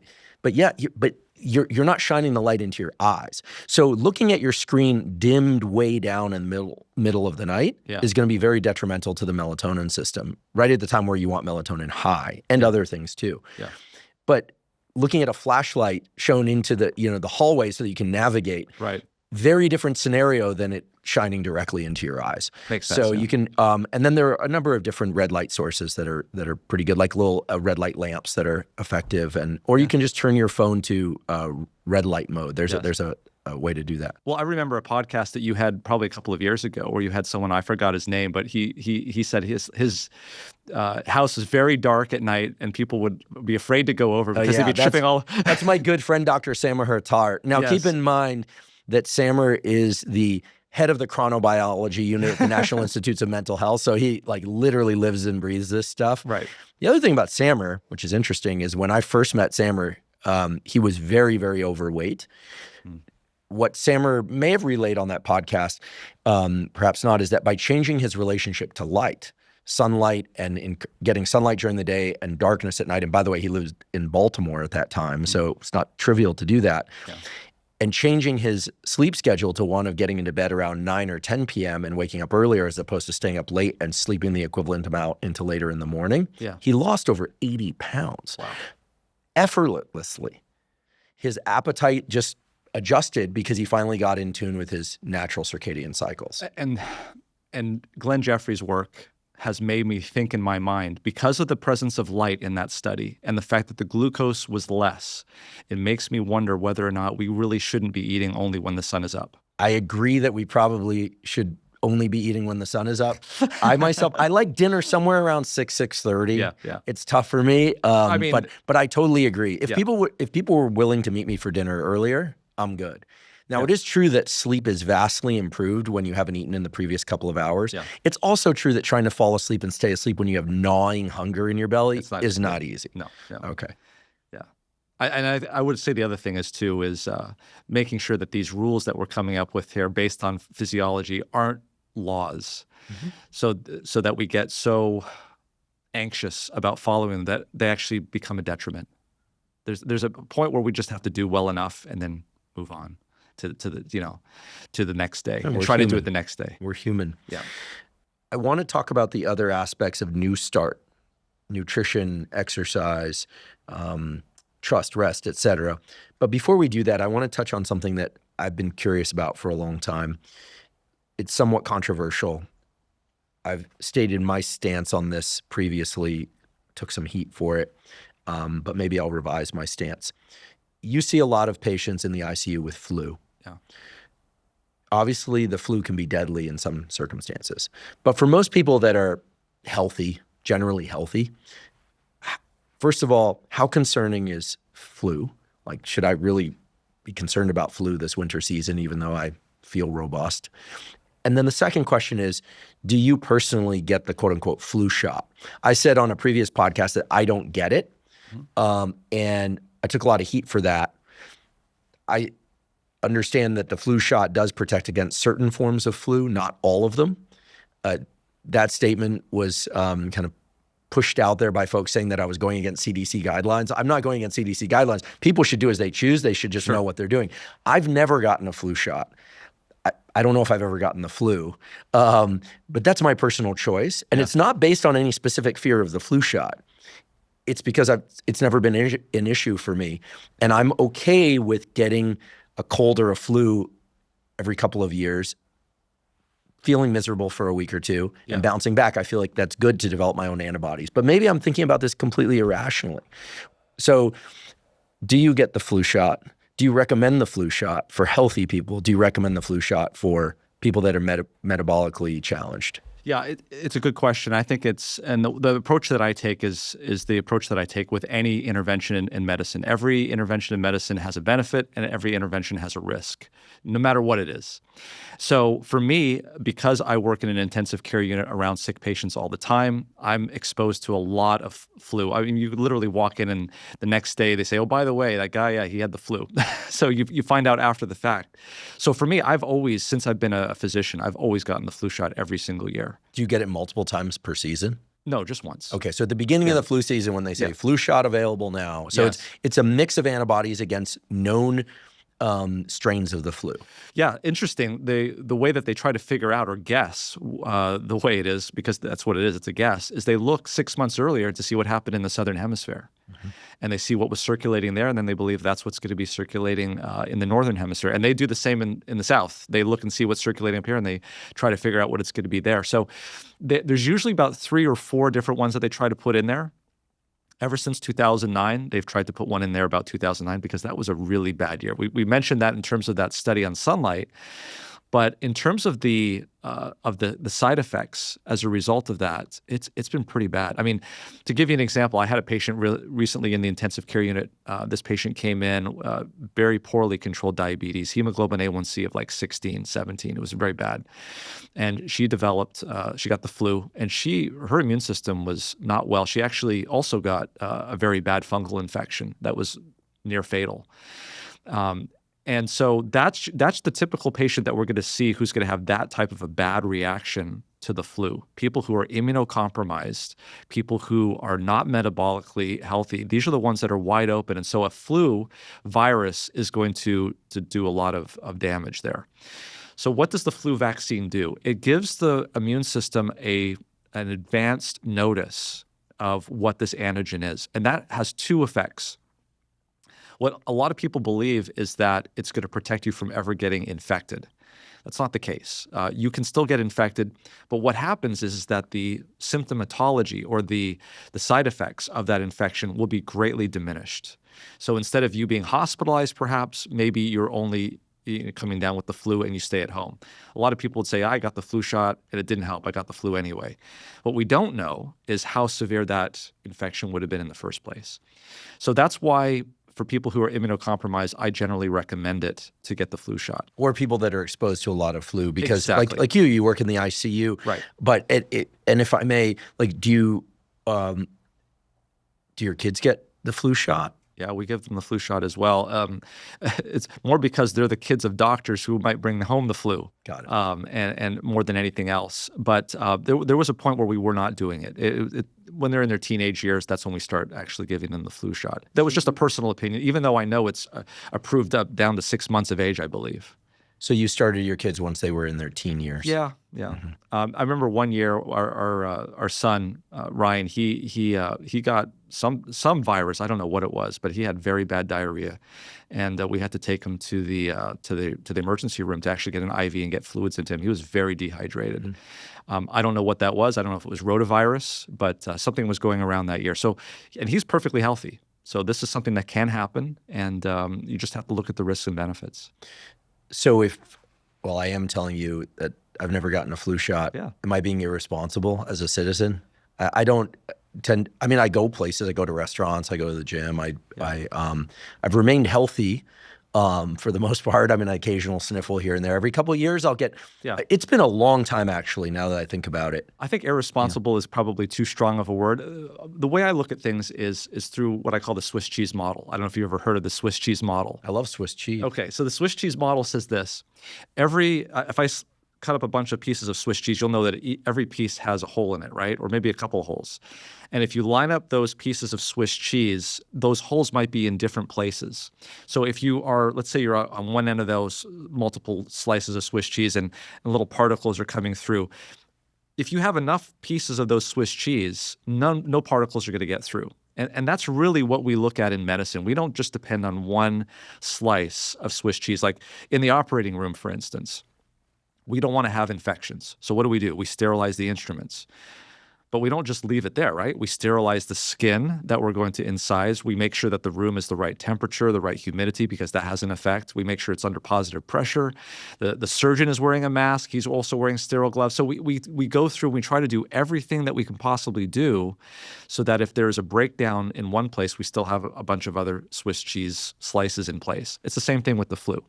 And NEWSTART, so nutrition, exercise, water, all of those things. And then at the end, when you've done that for yourself, if you want to have extra protection, you want to add on another piece of Swiss cheese, then you can talk to your doctor, see what the risks and the benefits are, and then make that decision if that's something that's right for you. Are there any known risks of the so-called flu shot? And if so, what's the percentage risk? Yeah, well, definitely there are risks in terms of allergies. So they should be asking you when you get it, have you ever been allergic to the flu shot before? I mean, you can have anaphylactic shock. That's one possibility. Of course, you can have that with anything, right? But specifically to the flu, there was actually, interestingly, one year, and I can't remember which year it was, but there was I think it was in Europe, and we actually never got it in the United States, but there was a rash of narcolepsy that was occurring. So something about the flu vaccine was causing a reaction that was causing an autoimmune response, and the antibodies, they believe, were acting against where hypocretin is made in the brain, hypothalamus. Yeah. And so they noticed that there was an association. I don't know if they actually determined that it was causal, but they stopped that brand. I would not want narcolepsy. I used to work in a laboratory for a summer that were studying narcolepsy. It was the laboratory, Emmanuel Mignon's lab at Stanford School of Medicine. He and his colleague Seiji Nishino identified the hypocretin-orexin mutation as the source of narcolepsy. And people with narcolepsy, people think it's just excessive daytime sleepiness, but anytime they have in the extreme examples, when people with narcolepsy have any kind of emotional activation, they fall asleep. Yep. And they have cataplexy too, so they can't drive. They become essentially paralyzed, like a sleep atonia. Right. Pretty devastating disease. So it sounds like that particular strain of the flu shot was neurotoxic in some way. Yeah, there was one particular strain. We'd never seen it before, never seen it since. And so, there are these one-offs, right? But, everything has risk. Sure. And so the example that I give is, look, I'm in the ICU all day, and I'm seeing people with, occasionally with head bleeds, right? And they're on a blood thinner. But I don't go back to my clinic in the pulmonary office and then take everybody off of blood thinners, because we know that blood thinners epidemiologically in the long run actually save lives because they prevent strokes, heart attacks, things of that nature. So what we try to do is figure out what's the right individual for this medication, or what's the right medicine for this type of situation. And that requires training, and that requires, sometimes you have calculators that can figure out these risks. In the winter months when flu levels are high, are you wearing a mask from the moment you walk into the clinic in the morning until when you leave? When you walk up to a new patient, if you know they have a flu, or if you know they don't have the flu, are you masked up? I mean, this became a big issue around the COVID discussion, but to what extent does wearing a conventional mask or even an N95 actually protect you from flu? Yeah. So the regular surgical masks are very good at preventing things from coming out of your mouth and going to other people, or coming onto your mouth if you happen to have one on. So in our clinic where we work, we actually look at the flu incidence, and then we see if it's rising. Everybody that comes into that place, physicians, patients, everybody puts a mask on to reduce that. N95s are a little different in that they don't prevent viruses from coming out of somebody. You may notice when you put an N95 mask on, they may even have a valve that pops open and gas can come out, or respiratory air can come out, or comes out the sides. It's when you take a breath in and it seals, now it's filtering that air. So N95s are very good for people who don't want to get infection and don't have respiratory issues, because you're now having to breathe air in through a filter. That takes a little bit more work. If someone has COPD or which is an obstructive lung disease or other lung diseases, that might not be the best thing to have in those situations. So yeah, I do wear a mask. I was very careful. I know I was coming on your show this winter time, and it's like, there's no way I want to get the flu and miss getting on to see you. So yeah, I wore a mask. Thank you for avoiding bringing the flu here. It's wild because ever since I started this podcast, we put out now 2 episodes a week, full-length episodes on Mondays and these shorter essential episodes on Thursdays. So I can't afford to get sick. Yeah. And I haven't been sick in years. I take care to not get sick, but I'm going to think real carefully about this flu shot thing. What about hand washing? Is that... So a friend, let me give a little bit of backstory. Sure. The guy I worked for as a postdoc was an MD, PhD, and he used to joke about the fact that hand washing did nothing because he was in his prior life, he was a surgeon. He did I think he did rotation, a surgery rotation. He eventually became a neurologist, then a researcher. And I used to say, what do you mean the hand washing does nothing? And he's like, well, have you ever seen what a physician does before surgery? They wash up to their basically their shoulders. They've got betadine, they glove in properly. And, that's how you prevent infection. Washing your hands does nothing. It's a formality. And I thought, there's no way that could be true. Then I started digging around in the literature about this. Yeah. And it's kind of mixed. So to what extent does washing our hands actually help us avoid getting infection? It's a good question. And I think it probably comes down to some of the studies are probably not good data or heterogeneous enough to do a meta-analysis. But what's really interesting is how many times a day, if you were to watch yourself, that you touch your nose, you touch your face, and these are the portals for viruses to come into your body. Eyes. Yeah. Eyes, nose, mouth. That's where they come. And we touch them all the time. You touch handles. I mean, if you think about it, it's almost, I don't know, creepy. And flu, it is creepy. And flu and cold can survive out on surfaces for how long? I'd have to look up the numbers, but it's longer than you might think. I know that when we looked at COVID, it's that really I know we went crazy at the beginning of the COVID pandemic about wiping things down, and really that's not the way it seems to spread for COVID and more airborne things. But for influenza droplets, that is rotavirus. C. diff, that's a Clostridium difficile infection of the bowel. That's the primary way that it actually spreads. I'd like to take a quick break and acknowledge our sponsor, Our Place. Our Place makes my favorite pots, pans, and other cookware. Surprisingly, toxic compounds such as PFASs or forever chemicals are still found in 80% of nonstick pans, as well as utensils, appliances, and countless other kitchen products. Now, I've talked before on this podcast about these PFASs or forever chemicals like Teflon, which have been linked to major health issues such as hormone disruption, gut microbiome disruption, fertility issues, and many other health problems. So it's really important to avoid them. This is why I'm a huge fan of Our Place. Our Place products are made with the highest quality materials and are all PFAS and toxin free. I particularly love their Titanium Always Pan Pro. It's the first nonstick pan made with 0 chemicals and 0 coating. Instead, it uses pure titanium. This means it has no harmful forever chemicals, and it also doesn't degrade or lose its nonstick effect over time. It's extremely durable, and it's also beautiful to look at. I cook eggs in my Titanium Always Pan Pro almost every morning. The design allows for the eggs to cook perfectly without sticking to the pan. I also cook burgers and steaks in it, and it puts a really nice sear on the meat. But again, nothing sticks to the pan, so it's really easy to clean, and it's even dishwasher safe. I love it, and I use it every day. For a limited time, Our Place is offering an exclusive 20% discount on the Titanium Always Pan Pro. If you go to the website FromOurPlace.com/Huberman and use the code SAVEHuberman20, you can claim the offer. With a 100-day risk-free trial, free shipping, and free returns, you can experience this fantastic cookware with absolutely zero risk. Again, that's FromOurPlace.com/Huberman to get 20% off. Let's talk about water and air. I think I, like many people, are curious as to, how much water I drink. Is that influencing my susceptibility to infections, et cetera? Water on the body, water we get into, this kind of thing. And then air, humidity, temperature, ozone. Anything interesting in those? Yeah. Let's talk about water. So the most obvious one is the internal use of water. And what's interesting about that is that we actually can do a blood test on people, and it's called the sodium concentration. One of the first things you learn as a medical student is that the sodium concentration in somebody has very little to do with how much sodium they take into their body. It has much more to do with how much water they take into their body. So the more water they take in, the lower the sodium concentration goes. But it's very well regulated.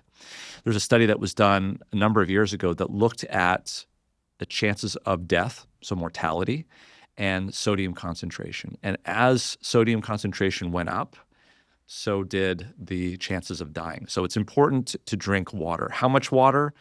There's this old 8 glasses of water thing. It's probably not that much, but it certainly is important. So internal use of water is well known. I mean, it's a substrate that allows your kidneys to dump toxins, and you need to flush those things out. And you sweat, especially if you're exercising, you're going to need to take more water in because you're sweating, you're breathing faster, you have something called insensible losses of water. But I think the other part of water that I'd like to talk about is not the internal use of water, which is pretty obvious and the data is there, but the external use of water. And the reason why I bring that up is in the context of what we're talking about, which is illnesses and flus and viruses. One of the properties of water that is very, very important is its high enthalpy. What does that mean? It means it takes a lot of energy to raise water, the substance, 1 degree Celsius.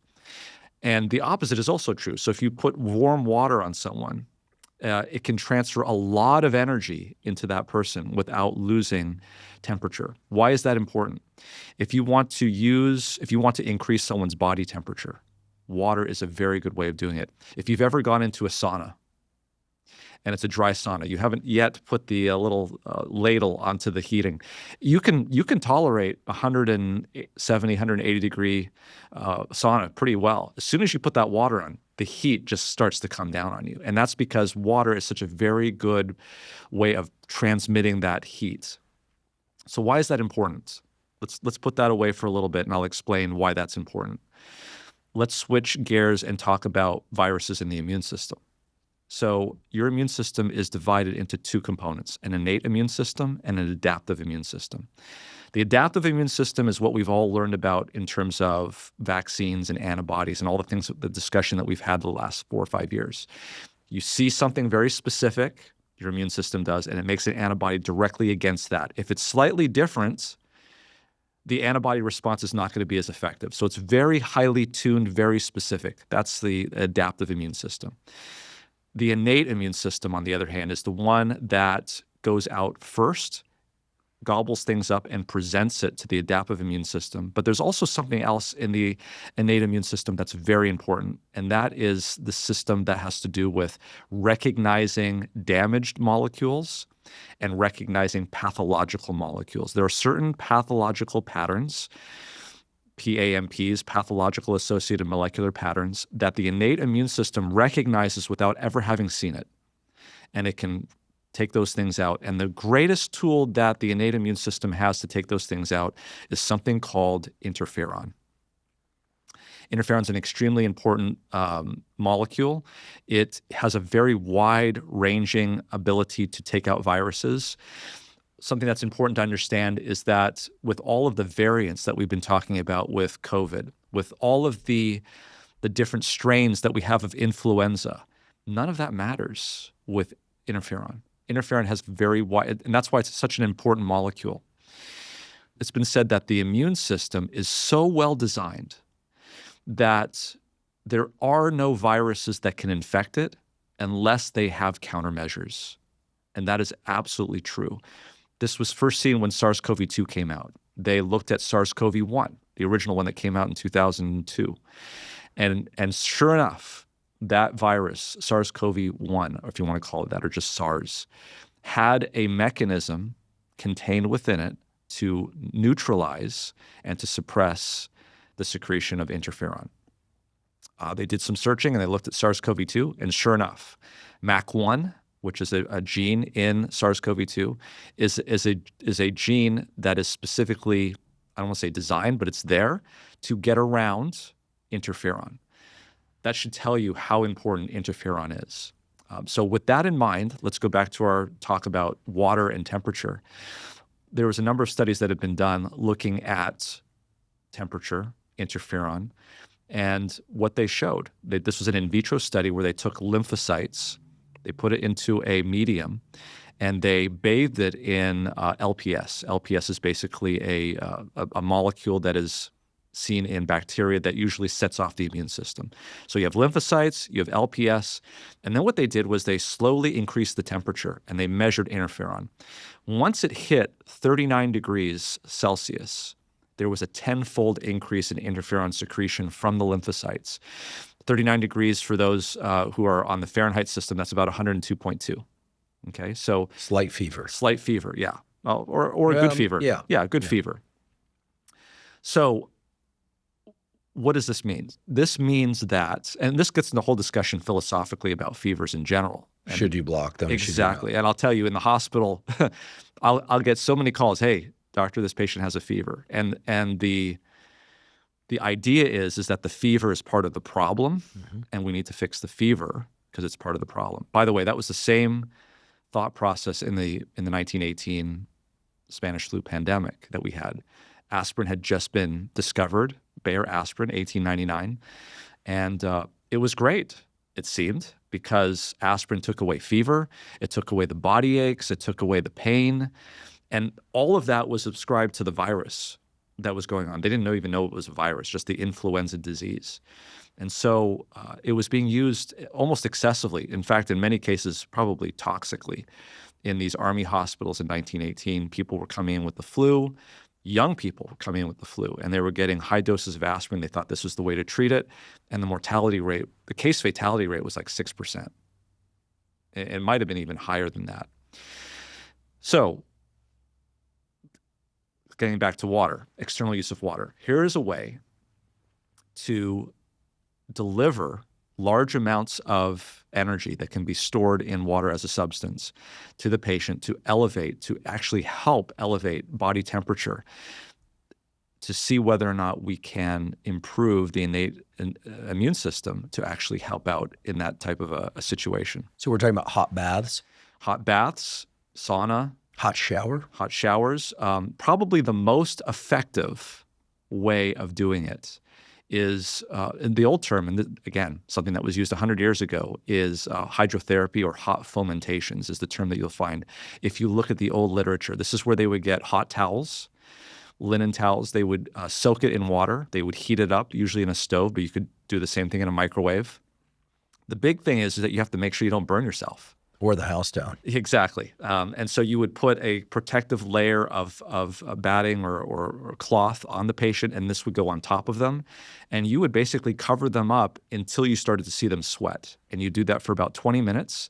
Once you start to see them sweat, you know that you're elevating the body temperature above the set point. And what that's supposed to do is to activate the immune system to secrete interferon. Look, we have studies. There was a study that was published a couple of years ago looking at COVID, giving exogenous interferon to people with COVID-19 reduced hospitalizations by 50%. So you're getting You can around. take exogenous interferon? Oh yeah, absolutely. You take it as a pill?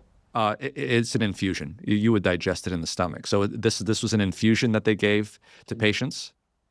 I'm surprised that I haven't heard of like peptide clinics selling interferon. Yeah. Can you inject interferon subcutaneously?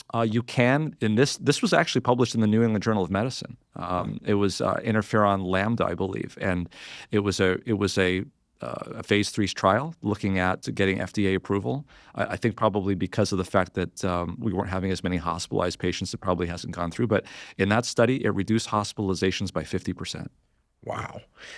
For those that don't have access to interferon infusions or a sauna or even a bath, so what is it, a 5 to 10 minute hot shower, then get under the blankets, this kind of thing. I mean, this is kind of good old mom's advice kind of stuff. Isn't it interesting? So I'll tell you what the protocol was. There was, and actually this is quite interesting historically, there were a number of sanitariums in the northeast of the United States back at that time of the century, and they were run by the Adventist Church, and their way of dealing with the pandemic was different. They were not using drug medications. They were using hydrotherapy and sunlight, some of the things that we've been talking about here. And there was a guy by the name of Wells Rubel, who was the medical director of the New England Sanitarium. And he said, let's just take a look and see what's going on here. Let's pool the 10 sanitariums in this area, see what's gone on in terms of the way we treat the patients, and then look at the published data from the Army hospitals.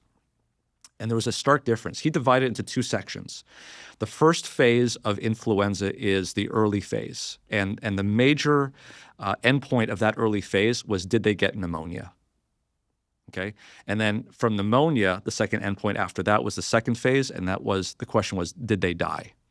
So where these sanitariums seem to do a much better job than in the Army hospitals was in that first phase. They had 1/6 of the people actually go to the pneumonia phase. So what were they doing? Immediately, they were doing hydrotherapy. Immediately, they were doing, which was basically increasing body temperature, doing fever types of treatments, getting them out into the sunlight. You can remember maybe in your mind's eye these photographs of these Army hospital or these Army camps, and the tents were outside because they didn't have any place to put them in some of these cases. So the sunlight was good, but the thing that they weren't doing was the hydrotherapy. Once they got to the pneumonia stage, there was no difference between what the sanitariums were doing and the Army hospitals. The mortality was 50%. Remember, this is prior to penicillin. This is 1918. This is before 1928 when we discovered penicillin. So once you hit pneumonia, it was really difficult to treat. So he actually wrote this up, and I actually found it in someone directed it to me. They actually showed it to me.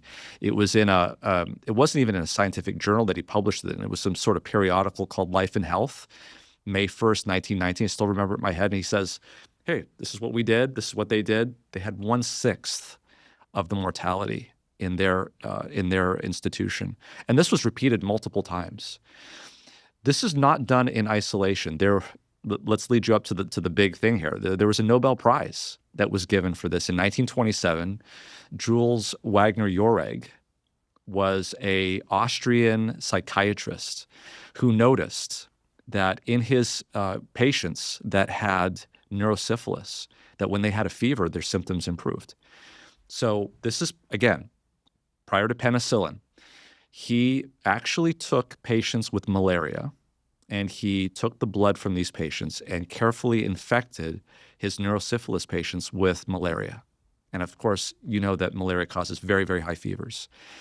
He cured neurosyphilis by causing fevers from malaria. Wild. And all he really had to do was heat them up. There was many ways of doing it at the time. Heat closets. Sometimes they would inject foreign proteins to create a fever. This was another way of doing it with malaria.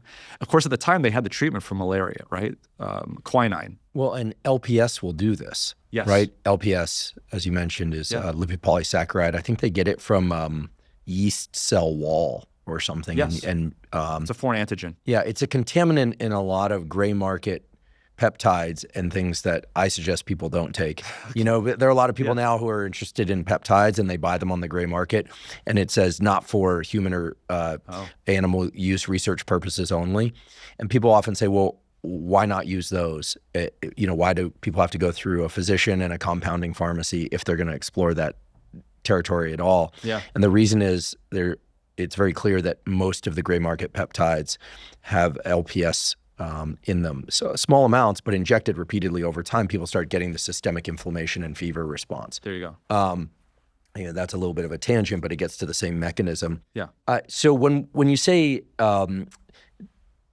the use of water in this context, it's really about trying to heat up the core temperature of the body. Exactly. Okay, and so when we think about Russian banyas, which I'm a huge fan of, there's a bunch of them in different cities. Whenever I'm in New York, I go to this place down on Wall Street, Spa 88. I have no relation to them, and they have a medium hot sauna for Russians. Medium hot is very hot. It's like a spice for in certain restaurants. You have to calibrate to the local ethnicity. And then they have very hot sauna. And what they do there, even when they're not sick, is they'll go from a moderately hot to steam. And then back to a hot sauna, then into cold water. So they're doing heat-cold contrast therapy, and the Eastern Europeans and Russians and Scandinavians have been doing this for centuries. Absolutely. Right. Here we think of it as like biohacking and this new domain of health, but this has been going on for a very long time. So in my mind, anthropologically, I'm wondering, those cultures that don't have access to the sunlight that we have here, maybe they use this as a way of supplementing that, because we don't see in winter, right? So we don't see that. We don't see a lot of sauna use near the equator in any kind of culture. Yeah, I don't know. I'm sure they exist down there, but I feel like Brazil in the summertime probably feels like a sauna. So you don't need a sauna, right? Whereas Siberia in winter probably feels a lot like the way I imagine Siberia in winter. If you look at probably the biggest purveyor of this type of therapy that we're talking about, hydrotherapy, was at the Battle Creek Sanitarium in Battle Creek, Michigan.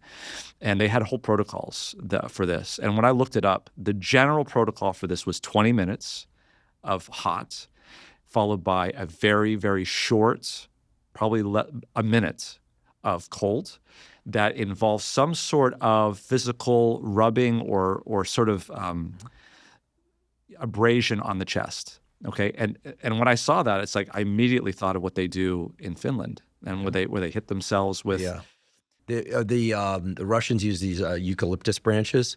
Eucalyptus, it's a eucalyptus branches. I think it's called platza or something like that. Yeah.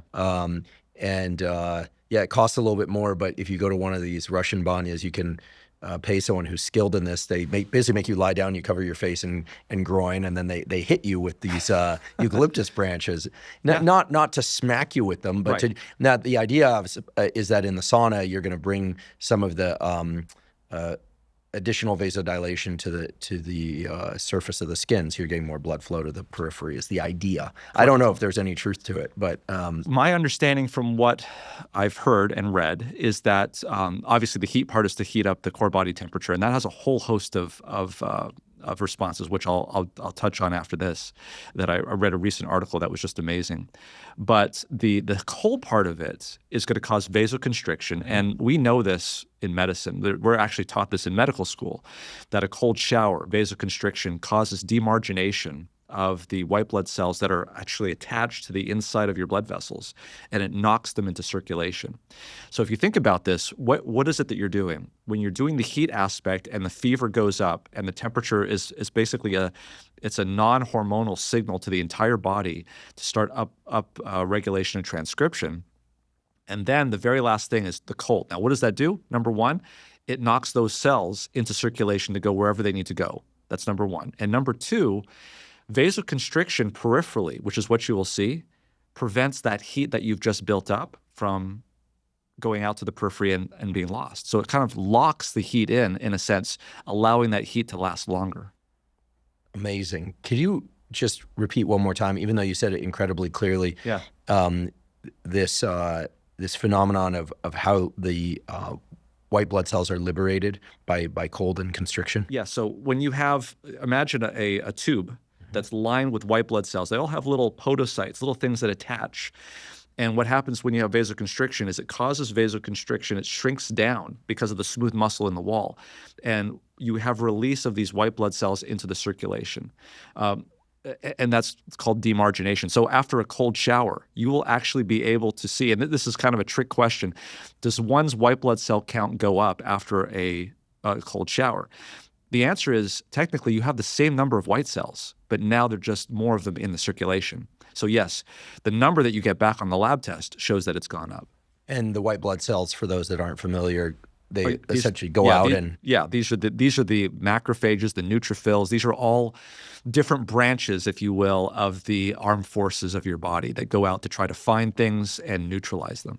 And this is part of the innate immune response. This is not... So both, actually. White blood cells, right. White blood cells are involved in the adaptive immune response as well. Amazing. I've never heard of deliberate cold exposure being used to liberate white blood cells in that way, but it makes perfect sense. Yeah. It sounds like it's largely mechanical. It is, and it also may seem to be mechanical in terms of locking that heat in. So one of the things that I always was puzzled about is I don't know how many people are able to really get their core body temperature up to 102.2. I mean, it's possible. You'd have to really try to do it. And then I came across a paper that was incredible. And this was a paper where they actually looked at mice, which, by the way, I looked this up. They actually have the same target temperatures that humans have, and also hamsters. And again, the same target temperature. And what they showed in this, they looked at the innate immune system and the signaling that's required for the secretion of interferon. And they looked at STAT and JAK. These were the two areas or signaling. And what they showed was essentially that whereas before I had told you that you had to go up to 39 degrees Celsius to get a 10-fold increase in interferon secretion, what they did was they looked at 36, 37, 38, and 39, and they saw a jump going from 37 to 38. So in other words, at 38 degrees, which is only 100.4 Fahrenheit, there was a dramatic increase in the signaling in probably 6 or 7 different areas of the STAT and the JAK system signaling. When they did further analysis, they said, what's going on here? Is it the lack of breakdown of mRNA? What's actually happening? This is the conclusion that they came to after they did all the molecular studies. It was simply just the increase in temperature that was causing an increase in transcription in the nucleus. Transcription of the proteins. Leading to more interferon. Correct. So we're talking about not the transcription of the protein interferon, but the transcription of the factors that regulate the increase in interferon. Yeah. So it was basically transcription in the nucleus is actually upregulated itself by nothing else other than temperature. I love it. One thing that people might want to play with a little bit, although they should be careful, right? If you're pregnant, forget the sauna for a while. If you're absolutely, everyone has different thresholds for heat tolerance and cold tolerance, but spend a little time in a Russian banya and you'll soon realize that they all wear these like wool hats. Yes. And you might think, oh, well, that's just going to heat you up more. No, it insulates you against the heat. Oh. And so you can stay in much longer because the signal to get out, like that it's quote unquote too hot, is a brain signal first. Oh, wow. Which makes sense, right? Your brain basically evokes something analogous to the gasp reflex when you're not getting enough oxygen, right? Okay. So if you go in there with a towel on your head or you cover your head, what you find is that you can sit comfortably at much hotter temperatures in the sauna. Got it. That could be a problem, right? Because you don't want to burn your skin. But the sauna actually provides a lot more degrees of freedom and exploration safely than does hot bath. Because if you get into a bath that's truly too hot, you'll burn your skin. Correct. Right? Whereas in the sauna, you might go into a very hot sauna. I'm very heat tolerant. I don't like the cold so much, but I do it anyway. But I'm very heat tolerant. But when I first hit a 210 degree sauna, which is very, very warm sauna, if your head isn't covered, your heart starts racing. You feel like you want out of there.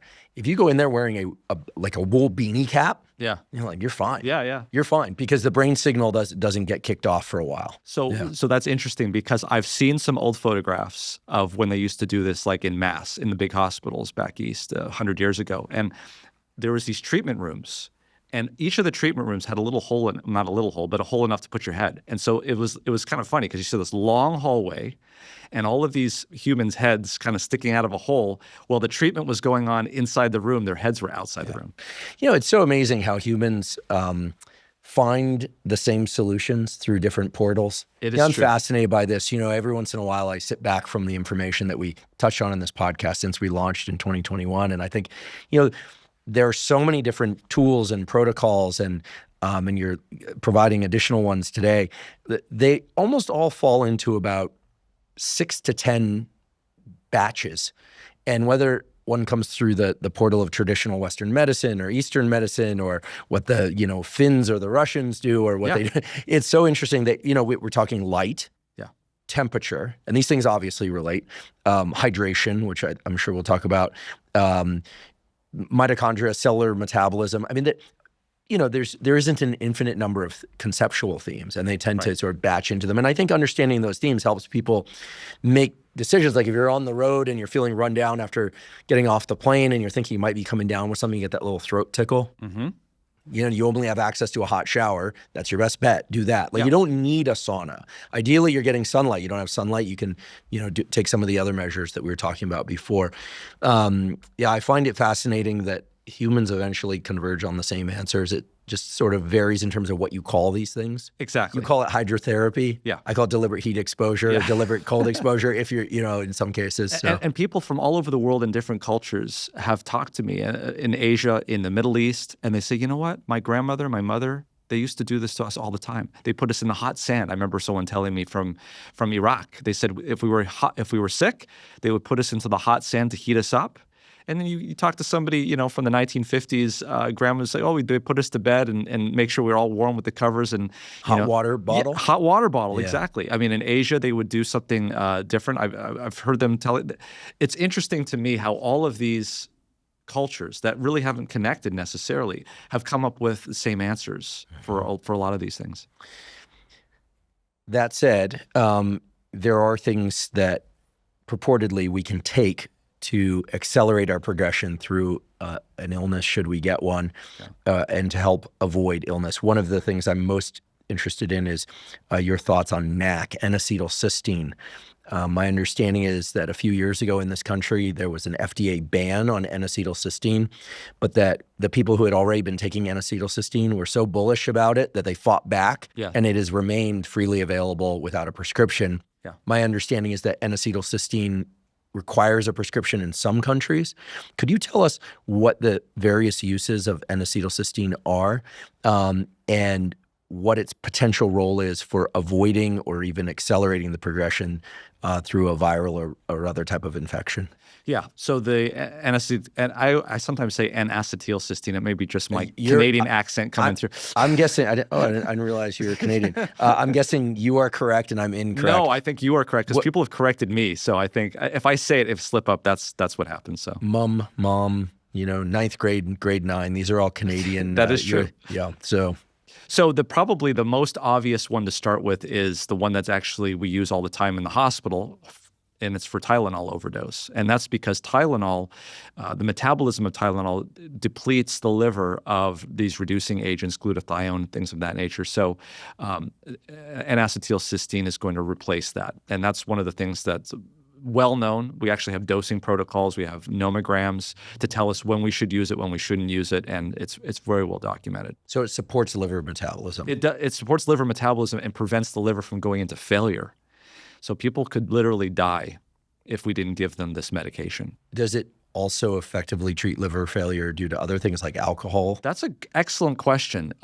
I would say if you asked me that question 20 to 25 years ago, I would have said no, there's no evidence. But now, if you talk to some GI specialists, they'll say, yeah, there's some data that it actually may be beneficial. It's certainly not going to hurt. And so in patients who have liver failure from one thing or another, they may actually recommend using that medication as well, N-acetylcysteine. So NAC is a glutathione precursor, is that right? It is one that it's recharging. So if you want to think about it in terms of redox, this is a good way to think about it, is think about a sulfur element with a hydrogen attached to it. That is the reduced form because it can donate that proton off and it'll be in a reduced situation. So it can reduce something that was oxidized. However, when it reduces something that was oxidized, and it does that in a good way, it itself becomes oxidized. And instead of having an SH, it's now SS. So now it's oxidized. That's really important in a lot of places because of that SS bond. So you'll know that the SS bonds occurs in amino acids. It's the reason why you can perm your hair. You may not know that, but the way your hair is because of SS bonds. And then what you do is you reduce all of those SS bonds. In other words, basically disconnecting them, and then you can curl it however you want. And then when you take it away, those SS bonds clamp down and you have a perm. All right, next episode, I'll show up looking like a chia pet. That's the reason why when you go to get a perm, that stuff smells like rotten eggs. It's because that's the sulfur group. Yeah. So that's also, by the way, the same reason why, and this gets into a little bit other discussion about why I think NAC I'll just call it NAC, is used in other areas, is this is also the main reason why we get thrombosis of platelets. So pulmonary artery, if you have the endothelial lining, which makes sure that the red blood cells as they're going through the pulmonary artery are not causing clots. If that endothelial lining would become damaged, it would release underneath it and expose a huge collection of something called von Willebrand's factor. Von Willebrand's factor is a monomer, but it quickly becomes a polymer. And the way it does that is in forming SS bonds. So that's a quick polymerization. Then, of course, the next step that happens is that these polymers will then trap platelets and cause them to clump, and you will get something called a white clot. So for those that aren't familiar with monomers and polymers and this kind of thing, basically you're taking a bead and you're creating the polymer, which is more like beads on a string. Exactly. And that can capture more things, like a big clumpy big clumpy sticky molecules. Aren't quote unquote bad or good, but in this context, they're definitely bad. They would be, yeah. So imagine now, if you will, the pulmonary artery in somebody who becomes infected with either influenza or COVID-19. And that causes an oxidative stress situation where you have the cell having more oxidative stress than it should. It causes dysfunction of the cell becomes damaged, peels back, releases some of the von Willebrand's factor, and now you have clots in the pulmonary artery. This is something that we did see with COVID. When they did the autopsies, they found many times more of these specific white clots in these patients. And so I don't know if that's the mechanism that's occurring in influenza, but there was a lot of papers that were published in COVID. And the interesting thing about that is that, do you remember when they had a paper that was published looking at blood types and COVID? And they said, you know what we're finding is that those with type O blood are just slightly less susceptible to getting COVID. They have a slightly less mortality. Yeah, that was a relief to me because I'm O blood. Okay. Yeah. Well, the interesting thing about that is well known is that people with type O blood have slightly less von Willebrand's factor. So does that mean in general that we clot less? If that clotting is related to von Willebrand's factor and platelets, then yes. There's other ways of causing clot down the clotting cascade, but yes. So I found it really interesting. There was kind of two independent points that sort of connected each other. The other thing that was actually really interesting about this, and this will lead to the conversation about NAC and why I was using it in actually patients with COVID-19 and influenza, and we'll talk about that study too, is ACE2. So ACE2 is a receptor for the spike protein for SARS-CoV-2. True. But let's take it one step further. That ACE2, what is it actually there for? Why is it even there? It's not there to be a receptor for spike protein. The actual job that ACE2 does is it converts angiotensin 2, which is a prooxidant, into angiotensin 1,7, which is an antioxidant. So let's go back to the beginning of our discussion again. Here's the mitochondria. Here's the mitochondria is doing what it needs to do, and it's producing oxidative stress.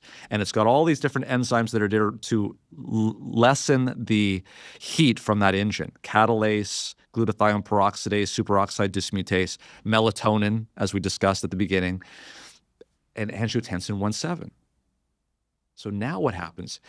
You've got these patients that have obesity. You have these patients that have cancer, heart disease, dementia. These are people whose engines are running hot. They're barely making it because of all of the oxidative stress damage that has occurred. Now what happens, this virus comes in, spike protein, hits the ACE2 receptor, And now that thing that was in balance is now out of balance because you're no longer taking a pro-oxidant and making an antioxidant. So now the analogy is that you're in a car, and your car, the heat in the engine's barely, I mean, it's coming up, right? And you're barely making it. And now you approach a hill called COVID-19, and you're going up that hill. You're going to burn out. Your engine's going to overheat. And that's what was happening with these patients. Remember, they were coming in happy hypoxics, they were calling them. They were there, they looked, they were fine, but they were severely hypoxic. What I believe what was happening, and there's some data to show this is the case, is that as the virus went into the lungs, and I believe this also happens with influenza, the virus was getting into the pulmonary circulation. And as it was going down, it was binding to the very rich ACE2 receptors in all of these pulmonary endothelial cells. And it was causing these enzymes to stop working. And now the oxidative balance was being knocked out. These cells were becoming damaged. They were peeling off. Von Willebrand's factor was coming into circulation. And this polymerization was occurring. And these white clots were occurring. And that was leading to hypoxemia. How do we stop that from happening? Well, certainly one way of doing it is to make sure that the redox balance in these cells are maintained. And one way of doing that is light and melatonin and all the things that we just talked about. But another way of doing it, in addition, would potentially be preventing those sulfide bonds from forming and causing polymerization.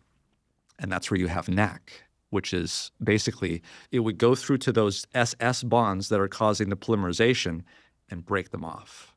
I see. So I started taking NAC at, I think it's 600 milligrams or even 900 milligrams 3 to 4 times per day, which is a very high dose, but restricted to times when I felt like I might be coming down with an infection, or I was traveling in the winter months. I still do this. Or if I had any kind of low-level congestion. And my understanding is that it's a mucolytic. Yes. Because mucus, again, the reason why mucus is so thick is because of those SS bonds. Mm-hmm. So when you put NAC in there, it breaks it off, and now it's liquidy. Mm-hmm. It's used to treat cystic fibrosis and to counteract the buildup of fluid in the lungs, as I understand. Yeah.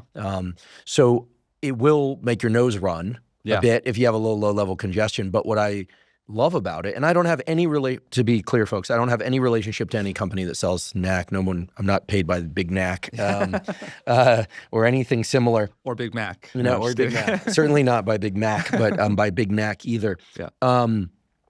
But I don't like conventional decongestants. I like steam, but I don't like taking over-the-counter decongestants of the sort of conventional commercial type, because they tend to be very drying. They sometimes have a little bit of a stimulant quality to them. I just don't like them. Yeah. And I find that NAC, in addition to increasing glutathione, which can only be a good thing, is a great decongestant. You do have to keep blowing your nose quite a lot. If you take it right before you go to sleep and you sleep on your back, you can wake up like feeling more congested. So you have to kind of understand what it's doing. That's why we're talking about it in this way. Yeah. But I find that it's helped me move through periods of, sort of exposure to colds, maybe flus, but certainly colds, much faster. And actually there are data to support that it can prevent contracting the flu virus. Well, not necessarily contracting it, but certainly having the symptoms of it. So this is like the best study you could ever imagine, right? So this is a multi-centered, double-blinded, placebo-controlled trial, right? So you're eliminating a lot of the confounders. And what they did was, in a winter season, so I think it was over 3 to 6 months, people were taking 600 milligrams of NAC twice a day. Mm-hmm. And what they did was they looked to see how many people got infected and what their symptoms were. And while it did not reduce the number of infections from influenza, there was a significant reduction in the symptoms of influenza. So infections, no, it doesn't reduce, but symptoms dramatically. And which symptoms specifically? It's the most annoying symptoms. So the one that dropped the most was the runny nose and the sore throat. That was what it was best at reducing. There's been some question about NAC because it's so good for cells, right? Because it replenishes. There are some studies in vitro in cells that are designed to be models for cancer, that NAC can actually cause the propensity for some of these cells to grow and expand. I think that probably needs to be taken with a little bit of grain of salt, because these were in models that are designed for cancer cells to grow. So the same thing would happen if you were to give nutrition to cancer cells on a petri dish, right? That doesn't necessarily mean that nutrition causes cancer. Right. Yeah, you raise a really important point around this. I mean, the joke that was told to me years ago is, a drug or a compound is a substance that when injected into an animal creates a scientific paper, meaning it's very easy to see things change when you add, when you do a dose response curve of just about anything. Right. And some people might say, well, thank goodness, are any compounds doing anything that's real, or is it all placebo? I think there are real effects of compounds. The context is really important. Yeah. Do you take NAC continuously, given your job, or do you increase your dosage when you're coming into contact with flu patients? I do exactly as this paper was doing. In a winter season, when I know that things are going to be elevated and high, and I'm going to be seeing a lot of influenza patients, I do take 600 milligrams twice a day. But I try not to do it for more than 3 months. I don't know the long-term effects, but I think 3 months is probably good enough. Yeah, I know people take it continuously. I've never taken it continuously. I sort of enjoy the fact that there are certain compounds out there like NAC that I personally can observe a benefit from if I take it for short periods and slightly higher doses, and then I stop. And I have the unfounded theory that it helps punctuate the effectiveness, because you're not, because there is downregulation of pretty much every mechanism that you could possibly imagine. Yeah, right? I mean, there's so many redundancies that are built into the system, but in this situation, I don't know what the mechanism is, but I believe that with influenza there is a tilting of the scale toward oxidative stress, and NAC in that sense can be very helpful. And as I recall in the study that you described, where people took this 600 milligrams of NAC twice a day, the reduction in severe symptoms, or was it the number of people that experienced severe symptoms, went from somewhere in the high 70%, maybe 78% or something like that. I'm not quite exact on the numbers here, folks, to about 28%. Yeah. Is that right? Yeah. So that's about a 50% absolute risk reduction, which if you do the math, it's a number needed to treat of 2, which is extremely low and very amazing.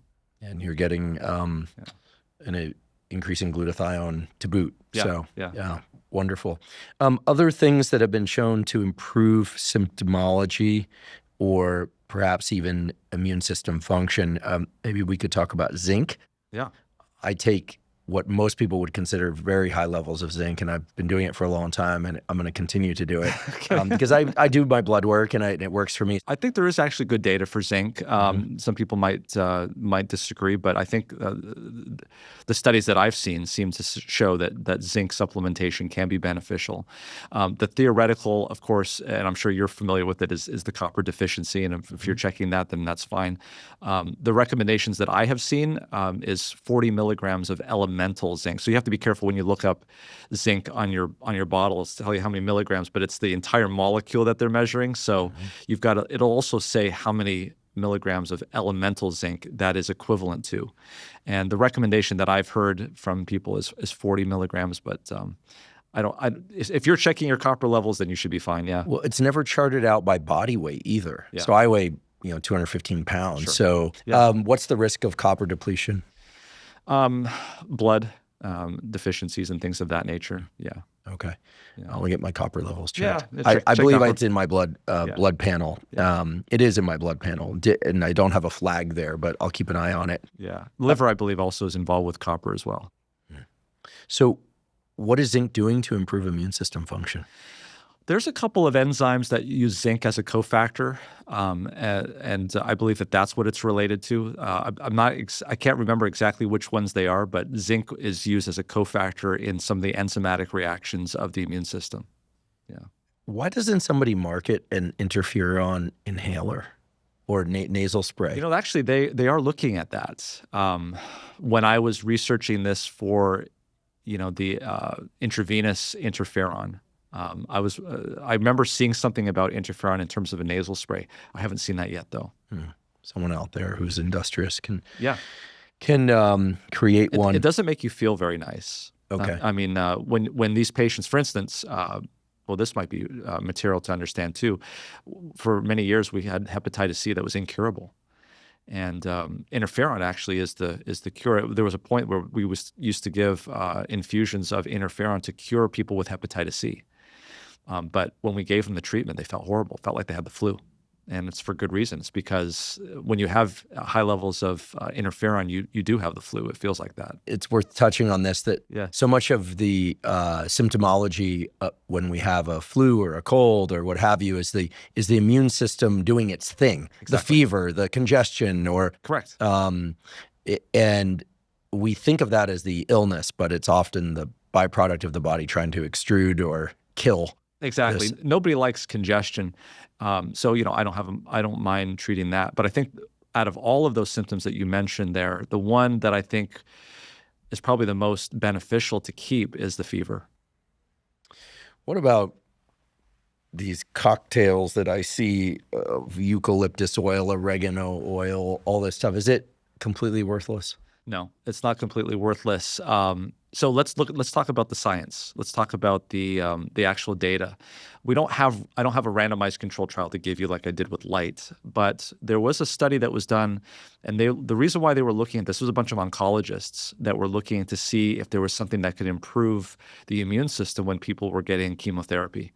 And they did an in vitro study. So this is in vitro, but they were able to show that just a very small amount of eucalyptus oil had a tremendous impact on phagocytosis, on the innate immune system. They actually did phagocytosis, folks. Sorry for interrupting, but is it a gobbling up of bad stuff by good cells? Yeah, exactly. So they had these beads, and in the paper it showed that these beads, and they were fluorescent, and you could see in the cells that had not yet gotten the eucalyptus oil that there was a number of beads outside, and these cells were just kind of moseying around, and they had both light microscopy and electron microscopy, and a few of these beads had gotten eaten up inside. And then they showed the next slide.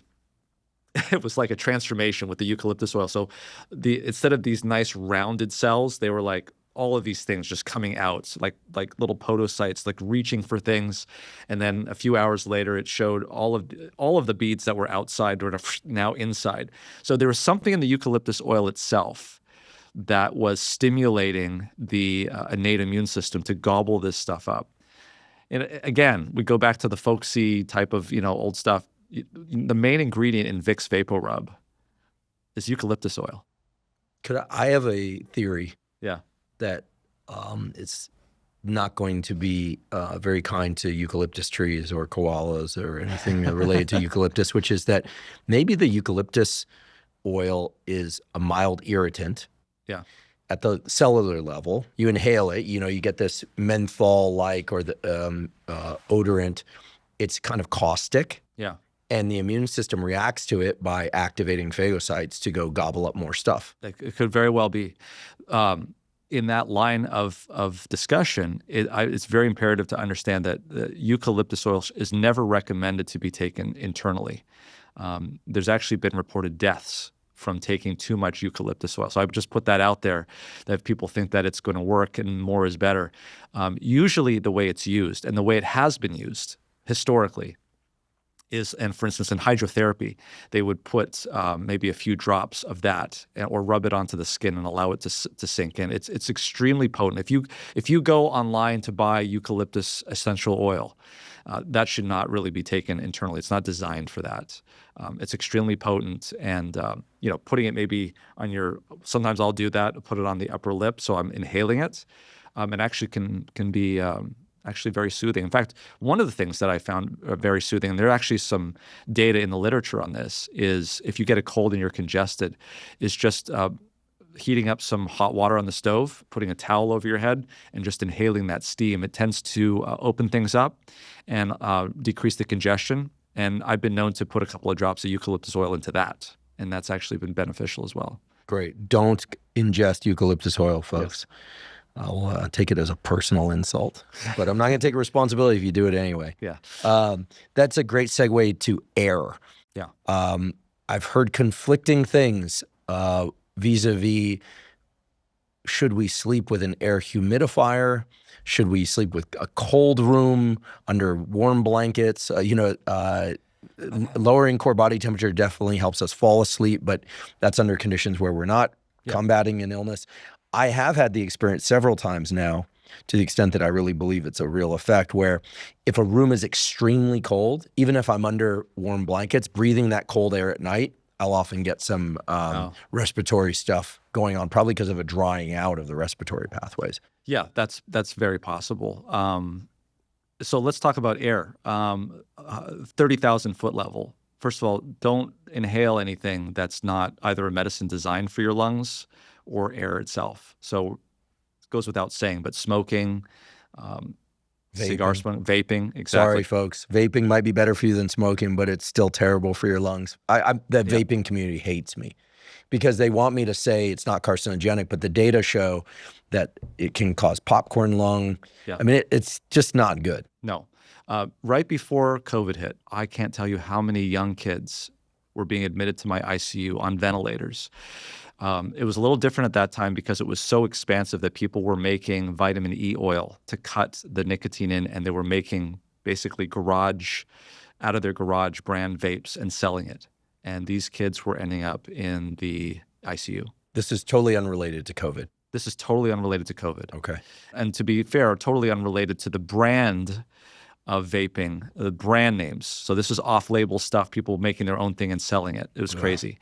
But let's talk about, briefly the brand. So yeah, we're starting to understand now that vaping doesn't have as many toxins that smoking does, but it's not a healthy choice. And contrary to the thought process is that it really doesn't get people off of nicotine. In fact, there's higher concentrations of nicotine in the vape than in regular cigarettes, very high concentrations. Incidentally, what are your thoughts on non-smoked, non-vaped, non-dipped, non-snuffed nicotine? So nicotine gum, nicotine pouches. Will raise blood pressure, vasoconstrictor, but definitely increases alertness while causing relaxation. I'll come clean. I occasionally will take a milligram or two, which is very little, of nicotine gum. But never smoke or vape or dip or snuff it. I use it all the time in my patients who I'm trying to get off of smoking. So, and that's a safer alternative, especially for the lungs, right? Because they're not irritants that are going into the lungs. So no problem with that, especially if it's used to get them off of smoking. It's something that we use all the time. Do you use nicotine? No. Yeah. There's a massive expansion in the number of people taking nicotine pouches now. Yeah, and it's something that affects the brain, as you know. It affects the pregnant women, affects a number of aspects of the nervous system. And we have receptors called nicotinic receptors for a reason, because that's the neurotransmitter. So, it has an effect. It is highly habit-forming / addictive. It does seem that at least in people 60 and older, there may be some mild cognitive sparing or enhancement due to nicotine use. I think that's an area that needs further exploration. Yeah, I'm not familiar with that data, but certainly something to look into. Yeah. I'm not going to try and convince you to get on nicotine. I'll also say that it doesn't just hit the nicotinic receptors, it'll also hit the muscarinic acetylcholine receptors. Yeah. And that's one reason why if you do take nicotine gum or use nicotine gums or pouches, what you'll notice is when you don't use it, you'll feel as if your throat is a little mildly irritated, and then you take it and it relaxes it. Interesting. And this is one of the more subtle but powerful ways in which it is habit forming.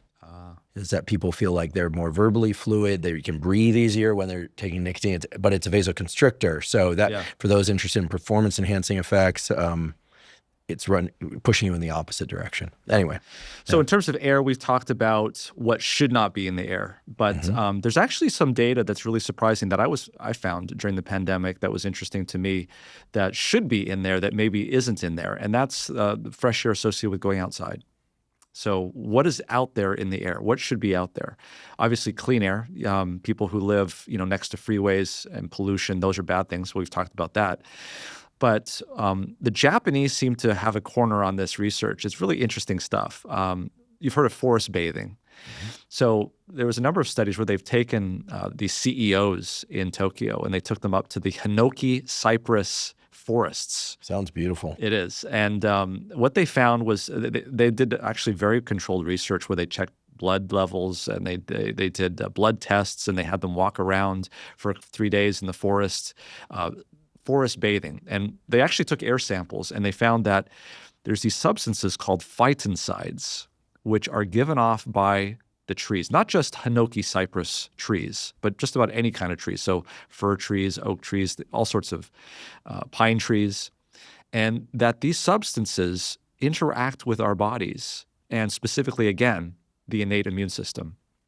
They were actually able to look at chromogranin A, which is a substance that's in some of these white blood cells that are fighting white blood cells that fight infections. And they were able to show that when they were in that environment, there were definite changes in the immune system toward the positive, and that these changes lasted for 7 days. So they did another aspect to this study. So there was multiple publications that this group in Japan did. They took these same guys and they took them down to a hotel in Tokyo, out of the Hinoki cypress forests. And they infused these same phytoncides from these Hinoki cypress trees. They basically took the oil from these trees and infused it in the hotel room. And they found very similar results to what they were getting out there when they were walking in the forest. So that would seem to indicate that there was something, that this was what was being made responsible. The one difference, which was interesting, between when they were up there walking around in the forest and when they were down in Tokyo in the hotel room with the infuser, is the urinary cortisol levels were lower when they were walking in the forest than when they were in the hotel. And that's, as you know, a symbol of basically stress. So there is something that, there is a je ne sais quoi, I guess the French would say. There's something, a gestalt about walking in the forest that's different than just infusing the Hinoki cypress. But I thought that was an interesting thing. And it kind of goes along again with what we were talking about at the beginning. When you're out there in nature, in the forestry, in the green, walking green spaces, we have this evidence. These leaves reflect a lot of infrared light, which we've already talked about. But there's also something else in the equation as well. And it kind of leads just a bigger picture and a bigger philosophy of life. And that's the reductionism of science. We're always trying to reduce something to an active ingredient to try to figure out what it is. But there is actually something to be said for getting these things in the environment that we would normally be getting them in. I think that's interesting. Someone made the comment recently that so much of modern health, or our attempts at being healthier in modern times, is perhaps the better way to put it, is about trying to bring the out of doors indoors. That's great. We exercise in gyms, whereas we used to, carry buckets of fruit and soil, and we are talking about some artificial light. There's no replacement, but ways to supplement ways to supplement sunlight with artificial light. And we're just indoors a lot more. And no one's suggesting that we all run around in loincloths outside all the time. But there really does seem to be many factors within outdoor environments, so many, both known and unknown. It seems that the reductionist approach to science, while I've made it my profession for many decades, is it makes sense why no one thing seems to solve all the issues that we're after, that we need to experience these things in combination. Maybe nature is just the best way to do that.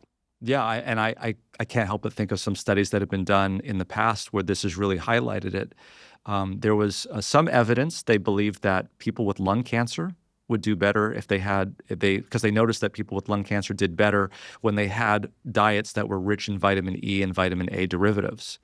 So they said, reductionist science, let's go ahead and get vitamin E, vitamin A, let's package it, let's give them to them in high doses, maybe this will solve lung cancer or help lung cancer.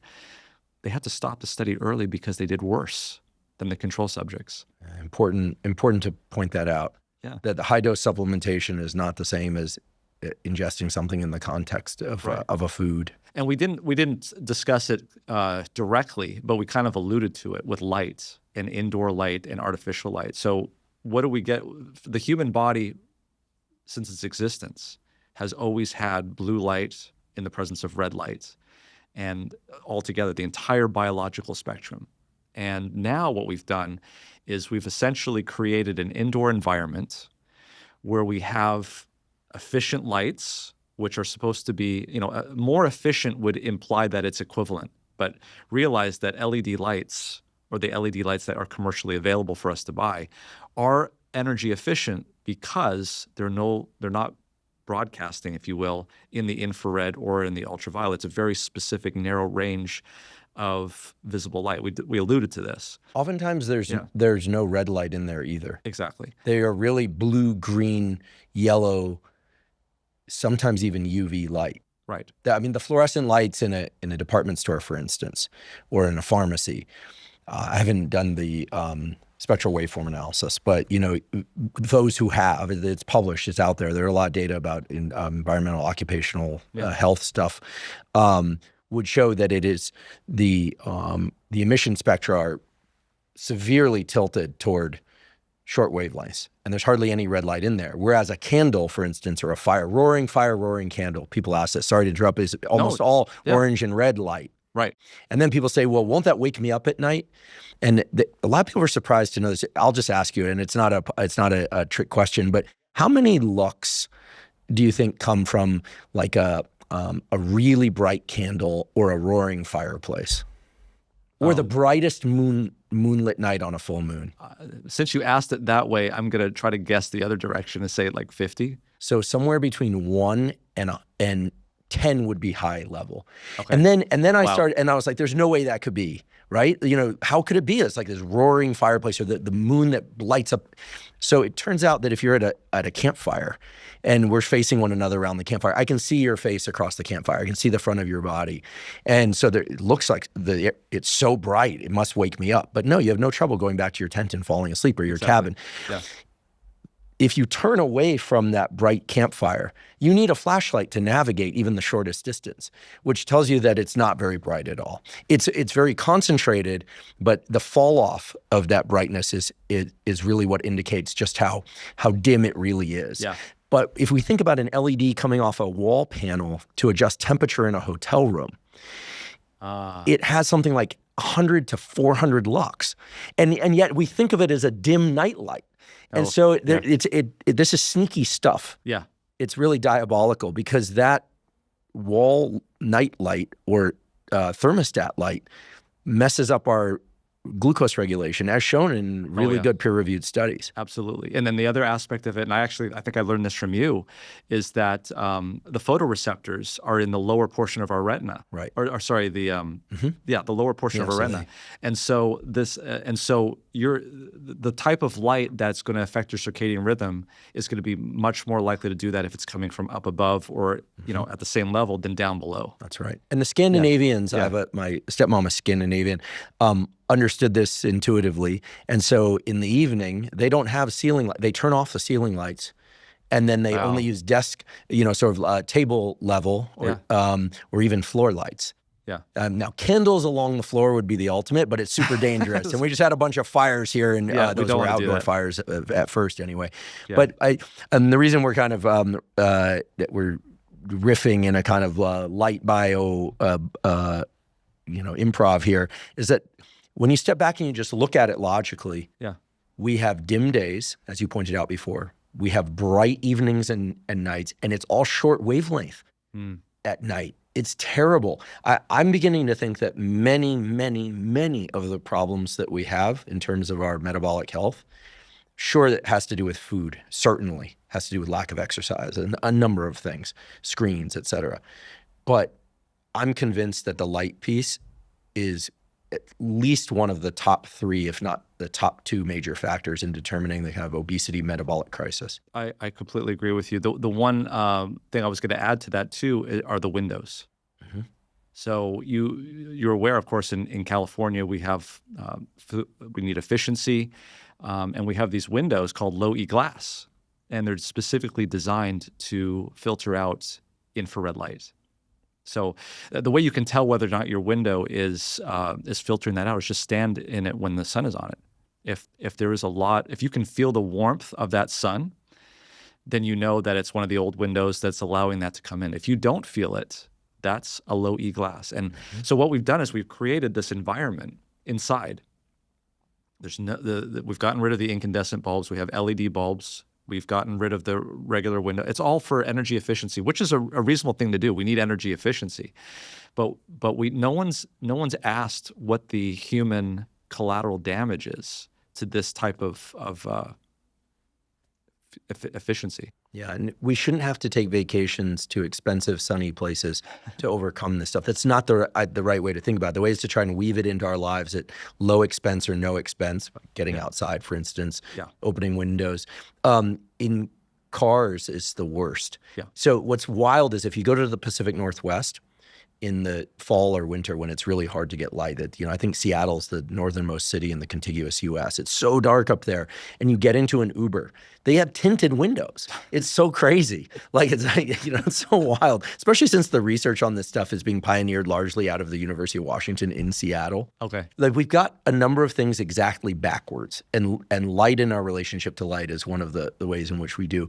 The problem, I think, is when we start talking like this, people think, oh, well, we're all supposed to have, atriums and skylights and be outside all day. And it's like, yeah, actually, that would be great, and dimmer and darker at night. Yes. So taking small steps towards adjusting toward bright days and very dim and dark nights is key. We didn't talk about incandescent bulbs. It used to be until about 15 years ago that the quote unquote low efficiency bulbs that were present in all our homes, the bulbs that would burn out pretty often, we know that the incandescent bulbs are more full spectrum. Yeah. They have a lot of red and orange emission. Mm-hmm. You see them as white, but they look a little warmer. It has that warm. Yes. Those are great. Yeah. Those are great. They're harder to find now. Yes. Actually, they were illegal for a short while. I don't think anyone was going to come to your house and arrest you, but you couldn't get them. Yeah. They were banned, and now they're available again, is my understanding. Oh, I haven't seen them, but I know that in new constructions, they're not even putting in sockets. They're putting in receptacles that can only be replaced with other LEDs. So in new constructions, that's what's going on. We'll see what happens. I believe there is a movement right now based on the new administration to see if we can change some of those rules and maybe get some rule changes. I believe it's with the Department of Energy. So, do you know who are really the smartest about this stuff? That if you want to know where self-directed human health is going to be in 5 years, you know where you can look? Tell me. You talk to the people who are really good at maintaining aquaria and reptiles. Ah, yes. Because those animals literally die under conditions of pure blue light. Like, if you've ever had fish tanks, I'm a fish tank, you don't want to send me down this path, but there's a very famous fish tank designer. I was a huge fan of his. Unfortunately, he died of pneumonia when he was 60, Takashi Amano. Okay. There's museums in Japan about him. He developed this thing called aquascaping, which is about plants and lighting more than the fish, although there's fish in it. And everyone, I've been involved in aquascaping in one level or another for a while now. Super geeky, I know, but the whole principle is that you're trying to create full spectrum light, plants, air. You're trying to create the right conditions for these fish and other aquatic elements like plants to thrive. And anyone that understands how to maintain reptiles or understands how to, which I'm not into, I don't like scaly things except fish, or aquaria, they know you can't have a dearth of long wavelength light or all the fish get sick. The plants die.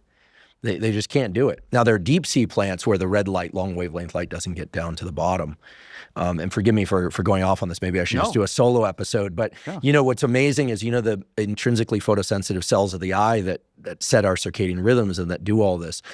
The quote unquote reason why the peak of the portion of the visible spectrum is where it is for those cells is because it's the wavelength of light that can go deep into water. If you've ever been snorkeling, you only see reds down to about 10 meters or so. You swim down a little bit lower and you need to bring a light with you. Right.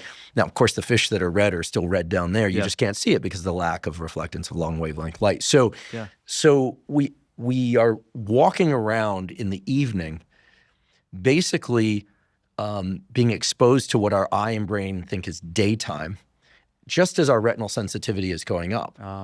And then all day we're in this, and it's not bright enough. Right. So anyway, I'll stop now. But it has me activated, as you can imagine, because you hear about all the mental health issues, the physical health issues. Yeah. I think they're all downstream, as you pointed out, of mitochondrial dysfunction. Yeah. Put differently, mitochondrial function is downstream of proper relationship to light. Absolutely. Which you so beautifully illustrated. And I learned a ton that I hadn't known before about that. Okay.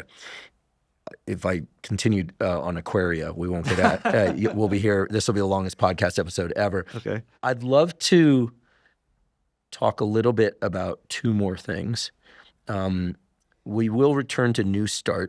Okay. But I want to know about long COVID. Is long COVID a real thing? Oh, yeah. And what is long COVID? What can be done about long COVID? How do you know if, like most people by now have had COVID at a high level or low level? Yeah. How do you know if you have long COVID? Long COVID is defined as having symptoms of a number of different types of symptoms. Typically, it's fatigue, could be headaches, could be all sorts of things, even loss of taste and smell for more than 12 weeks after the infection. So we're talking a good 3 months. The thing about long COVID, in my experience and what I've seen, is that it's very heterogeneous. And it can be due to many different things. So it's been very difficult to put together exactly what the issue is. But I'll tell you, as a physician, as a pulmonologist, one of the cardinal symptoms of long COVID is shortness of breath. And so because I'm a lung doctor and people believe that shortness of breath always has to do with the lungs, I get a lot of consults for people who have shortness of breath, long COVID after they were infected months ago. And so a lot of these people came to me, and one of the things I had to do is research this topic. And as it turns out, one of the, not for everybody, but for many people with long COVID, guess what's at the center of long COVID? And actually, we have research to show this: mitochondrial dysfunction. The thing that gets them COVID is the thing that keeps them actually having long COVID. So there was a study that was done looking at metabolism, and they showed, it was one of these plots where they looked at upregulation and downregulation of metabolism in the mitochondria. And they looked at the enzymes of glycolysis, if you can remember back all those enzymes, and they looked at the enzymes of beta oxidation, so fatty acid, basically oxidation. And it was pretty well shown that there was a significant downregulation in people with long COVID versus people who had COVID that didn't have long COVID, that had a downregulation in beta oxidation. So they were not able to very well utilize and metabolize fatty acids in the mitochondria. Why is this the case? Well, based on what we talked about earlier, certainly one of the possibilities here is that they were infected with COVID. It downregulated for many of the systems in their body oxidative stress mechanisms, caused damage to their mitochondria, and we don't know why, but perhaps the areas of the mitochondria that were damaged most had to do with beta oxidation and fatty acids. So you'll talk to people who have been infected with COVID, and they said, we gain weight after we're infected with COVID, and I have all these symptoms. First of all, when someone comes to you like that as a physician, you have to make sure that you're ruling out all of the obvious things. So I'm getting an echocardiogram to make sure they didn't have some sort of cardiac issue. I'm getting pulmonary function tests to make sure they didn't get scarring in their lungs and to have restrictive lung disease. So I'm ruling out all of these things. And so about a month or two later, I've got all these tests back and I'm going over it. And for the ones where everything is negative, because there were some where I actually discovered they had blood clots and we had to treat them for that. But for people who have everything negative and they're still complaining, I remember one gentleman in particular, he had 8 out of 10 shortness of breath and he couldn't sleep very well. And this had been going on for over a year. And we ruled out pulmonary embolism, we ruled out congestive heart failure, we ruled out interstitial lung disease with all of the tests. And it was about this time that I was coming onto this idea about light and looking at these studies about the mitochondria. And I had this idea, because there was nothing else left, I had this idea that if there was some way we could regenerate the mitochondria, but instead of it being damaged, because when you have damaged mitochondria, that creates just more oxidative stress and damages it even more. So in other words, we had to basically get his body into a situation where he was generating new mitochondria so we could get rid of these issues with metabolism. So I had this idea, and I don't know if it worked this way, but I actually got him to do intermittent fasting. And this whole idea about how intermittent fasting allows the body to generate things at night, because the body knows what it needs to down-regulate and break up. You just have to give it the opportunity. This is how I understood it. The innate immune system looking at pathological molecular patterns and also damaged molecular patterns, so PAMPs and DAMPs, D-A-M-P. If we were to allow the immune system to do what it needs to do, it would find these areas that are not working well, tear them down, destroy those cells, and then allow regeneration of new cells with hopefully brand new virgin mitochondria. So that was the first thing I did. He vowed that he would never eat after 5:30 after I explained all this to him. I took a clinic visit and we explained all of this. The other thing I did was told him to get out in the sun. Now, this may sound, dismissive. Can you imagine you've got long COVID, you've been suffering, and you go to a physician and they tell you, well, I want you to stop eating after 5:30. I want you to get outside more. Like, is he taking me seriously? Does he really believe that I have a condition? But I took the time to explain why I was thinking about these things and going through the studies. So he did it. And I saw him back a month later. He was amazed. I was amazed. He said that his gastroesophageal reflux disease completely went away after he stopped eating after 5:30. His shortness of breath went from an 8 out of 10 to a 3 out of 10. And he said it doesn't even bother him anymore. This is after a year of having this type of symptoms. So that really took me a pause. Now, I'll tell you the first thing, that doesn't happen to all of my patients with long COVID, but it tells me that when you're dealing with long COVID, you're dealing with people who have had an infection that has caused damage to the system. And some of the studies from what I've reviewed, sometimes people have residual virus still in the system. There was a study that was done looking at to see whether vaccination of COVID-19 would work after patients with long COVID.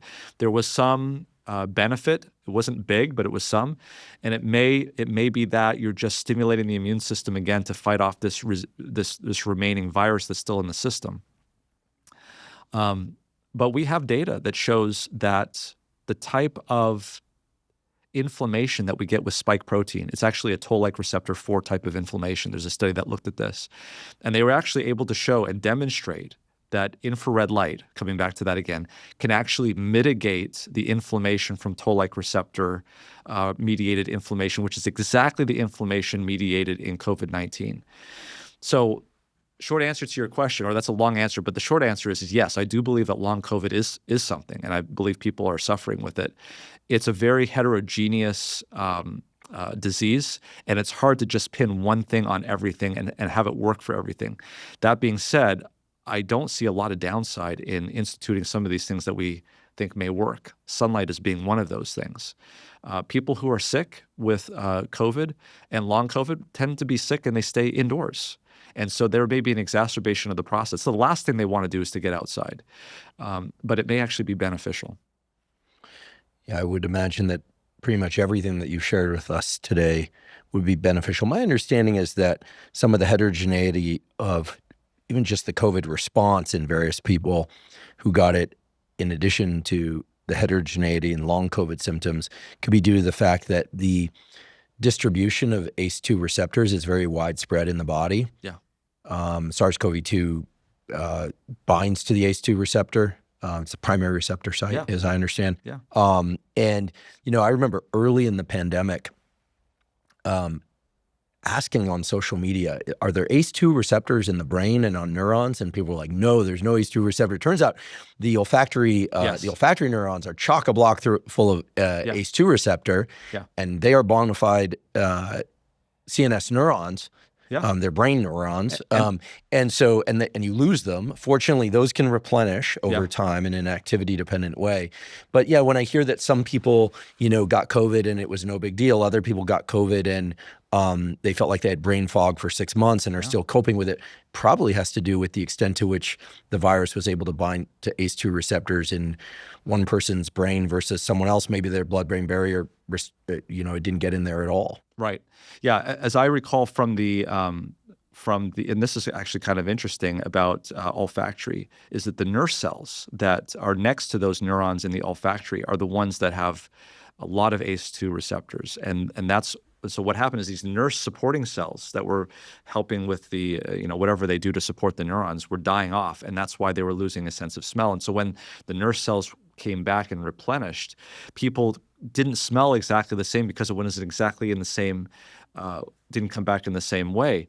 There was, and this has been used for years in ear, nose, and throat circles, is something this sounds kind of silly, but smelling sticks. There's actually a protocol that is used, these markers that are manufactured in Europe, where they have a different orange, lemon, chocolate. Exactly. Yeah. And smelling these things actually there was a randomized crossover placebo-controlled trial that actually showed that they were able to regain their sense of smell by training their sense of smell with these sticks. It makes sense because the olfactory neurons are replenished, not just regenerate, but they turn over in an activity-dependent way. Yeah. And so it requires electrical activity, and their electrical activity is dictated by smell. Got it. And so certain clusters of olfactory neurons and the brain neurons that they connect to, or reconnect to in this case, are going to be activated by different smells. And so the smell training-based protocols for bringing your sense of smell back intentionally includes a variety of smells. You don't just want to smell lemon. You want to smell lemon, coffee, this. Right. People always say, do I need foul smells too? in kind of unfortunate way, the neurons that detect noxious odors and bad odors tend to not die off as readily. Oh, I see. But it makes sense because those are the cells that actually preserve your innate aversion reflex. Right. They're the ones that can, our ability to detect smoke in the air, something very relevant to the recent history here in LA, or ammonia, things that are potentially hazardous for us, the detection thresholds are incredibly low. We're just so sensitive. This is like the fifth cranial nerve, isn't it, that does that? Well, yeah. So the trigeminal it's involved in some of the protection of the nasal epithelium and eye and whatnot. Okay. But these are this is a direct line through the olfactory pathway to the amygdala. Okay. A fairly direct line. That's right. It bypasses the thalamus. Right. So all of olfaction bypasses the thalamus, but the learning of odors is your odor maps are going to be slightly different than mine based on your experience. But when it comes to the representation of smoke, vomit, feces, and rotting bodies, all the dangerous stuff. Yeah. Our pathways look pretty similar. Got it. to be blunt. Given your expertise in lungs and a number of people I know have mold issues. They claim or they believe that mold has infiltrated their lungs. Some doctors tell them they're crazy. Some doctors tell them that they're not crazy about that idea. Yeah. Is mold toxicity a real thing? Can it be treated? Maybe we do an entire episode about this another time, but is it a real thing? And what is the kind of primary treatment for mold toxicity? It is a real thing. And mold is a substance that can have multiple different effects on the body. Let me give you an example. There's a fungus called Aspergillus, and there's two ways that Aspergillus can affect the human body. One is if it just sets up shop in your lungs and it doesn't invade, you could become allergic to it. And so the symptoms are allergic. Actually, there's a condition called allergic bronchopulmonary aspergillosis. So it's kind of like an autoimmune situation. Exactly. And so you have symptoms of asthma. You have symptoms of inability to breathe. And the primary treatment, ironically, there is steroids because you need to reduce the inflammation, but also antifungals to get rid of the thing that's inciting in the first place. That's as opposed to invasive aspergillosis. That's where the fungus comes in and starts to invade and create a cavitary lesion, usually with a fungus ball sitting in the middle of it. Oh yeah, it's pretty bad. Sometimes it's so bad that you actually have to do surgery to cut out that thing because you can't cure it. The way that this often happens is mold and fungus are in the air all the time. So here's this understanding of there's germ theory and there is terrain theory. And today, and I almost hate to even get into it, but people think it's one or the other. And I can tell you as a physician, it's both. There are certain diseases, it doesn't matter what your terrain is, it's going to, like Neisseria meningitidis, if you get that, it's going to cause a bad meningitis, no matter how healthy you are, okay? There was just I remember reading about a young Japanese star, I think, or Taiwanese star, just recently here that died of of influenza. 48 years old, no medical problems. So it's possible, no matter how good your terrain is, you could get a bad bug, a bad germ, and it could kill you. On the other hand, there are certain bugs that are just sitting out there, and they will go in, and your immune system will just kick it out like it's nothing. Why? Because your terrain is good. So I can talk about like different types of infections that could do that.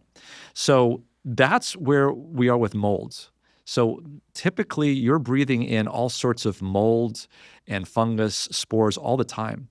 But if your immune system is good, it'll just kick it out and it won't have a chance to survive. Where you have a problem is if you have a situation where your immune system is compromised. To give you an example of that practically, there are some biological medications that people get when they have rheumatoid arthritis. If we get to that point where you have rheumatitis so bad that we have to put you on a biologic, that means there's an antibody there that's suppressing the immune system so that you don't have the symptoms of rheumatoid arthritis. That's actually suppressing your immune system. In those patients, we'll always check them for tuberculosis because certain people walking in the population will have an inactivated tuberculosis. They're infected, but their immune system has walled it off. Then we put them on a biologic and the tuberculosis pops up. So all of that to say that, yes, it is possible if you have mold in your house versus if you don't have mold in your house, that just increases the burden of mold that you're inhaling. And to the degree that it's going to match against your immune system, that could depend on whether or not it jumps in and actually causes a problem. So, we're coming up, this is the time of year where we're coming up to the Super Bowl. So it's the question about terrain theory versus germ theory. And the question is whoever wins the Super Bowl, did they win the Super Bowl or did the other team lose the Super Bowl? And that's, who knows? So this is where this thing, it's not or, it's and. And really what determines whether or not you get infected is how good is your immune system and how virulent is the burden of pathogen that's going in. The reason I asked, is it a real thing, is that people that I know who believe they have a mold infection or they do seem to have symptoms that last a long time. Yeah. And there doesn't seem to be any general agreement about what specific treatment to use for this, unless maybe they need surgery or something. So do you give people antifungals? Is there anything over the counter that can help? Will the sauna protocols and steam protocols we were talking about earlier help? I would imagine a lot of warm, moist air is exactly what fungus loves. Yes, it does. If someone came to me with mold, with a mold complaint or thinking they had mold, there are a number of tests that you can do to see whether or not there's antibodies to those things, and you can see whether or not that may or may not be there. It's not definitive. But if somebody actually truly has mold growing in their lungs, we should be able to see that on a CAT scan. We should be able to identify it. We should be able to go and biopsy it. We should be able to go and collect it. And if that's exactly what grows out on the culture after we take a biopsy or a culture, then we can tailor antifungals for that particular thing. In the sense, though, that someone may be having symptoms of some sort of infection or something and there's nothing on the CAT scan, it's harder to really isolate exactly which one it would be and what would be the right treatment. Although there are some syndromes known as RADS, or reactive airways disease, where you can have an exposure to something that's so egregious that even though you don't get exposed to that thing again, it can still cause persistent difficulty with breathing. It's very similar, by the way, to asthma. So for instance, let's say someone's working in a vat and there's a chemical that's spilled and they get an incredible amount of inhalation of that chemical.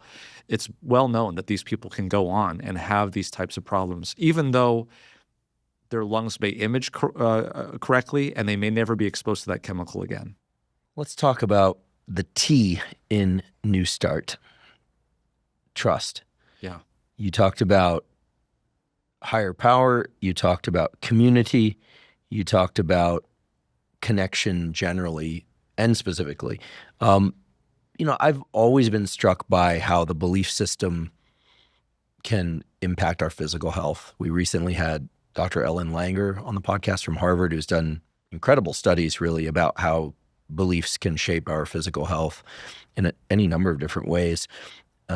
What is your clinical observation of people who are ill severely ill, mildly ill, and the role that trust in, fill in the blank, you can fill in the blank, has in terms of the severity of their symptoms and the rate at which they recover. And hopefully they do recover. Yeah, they do.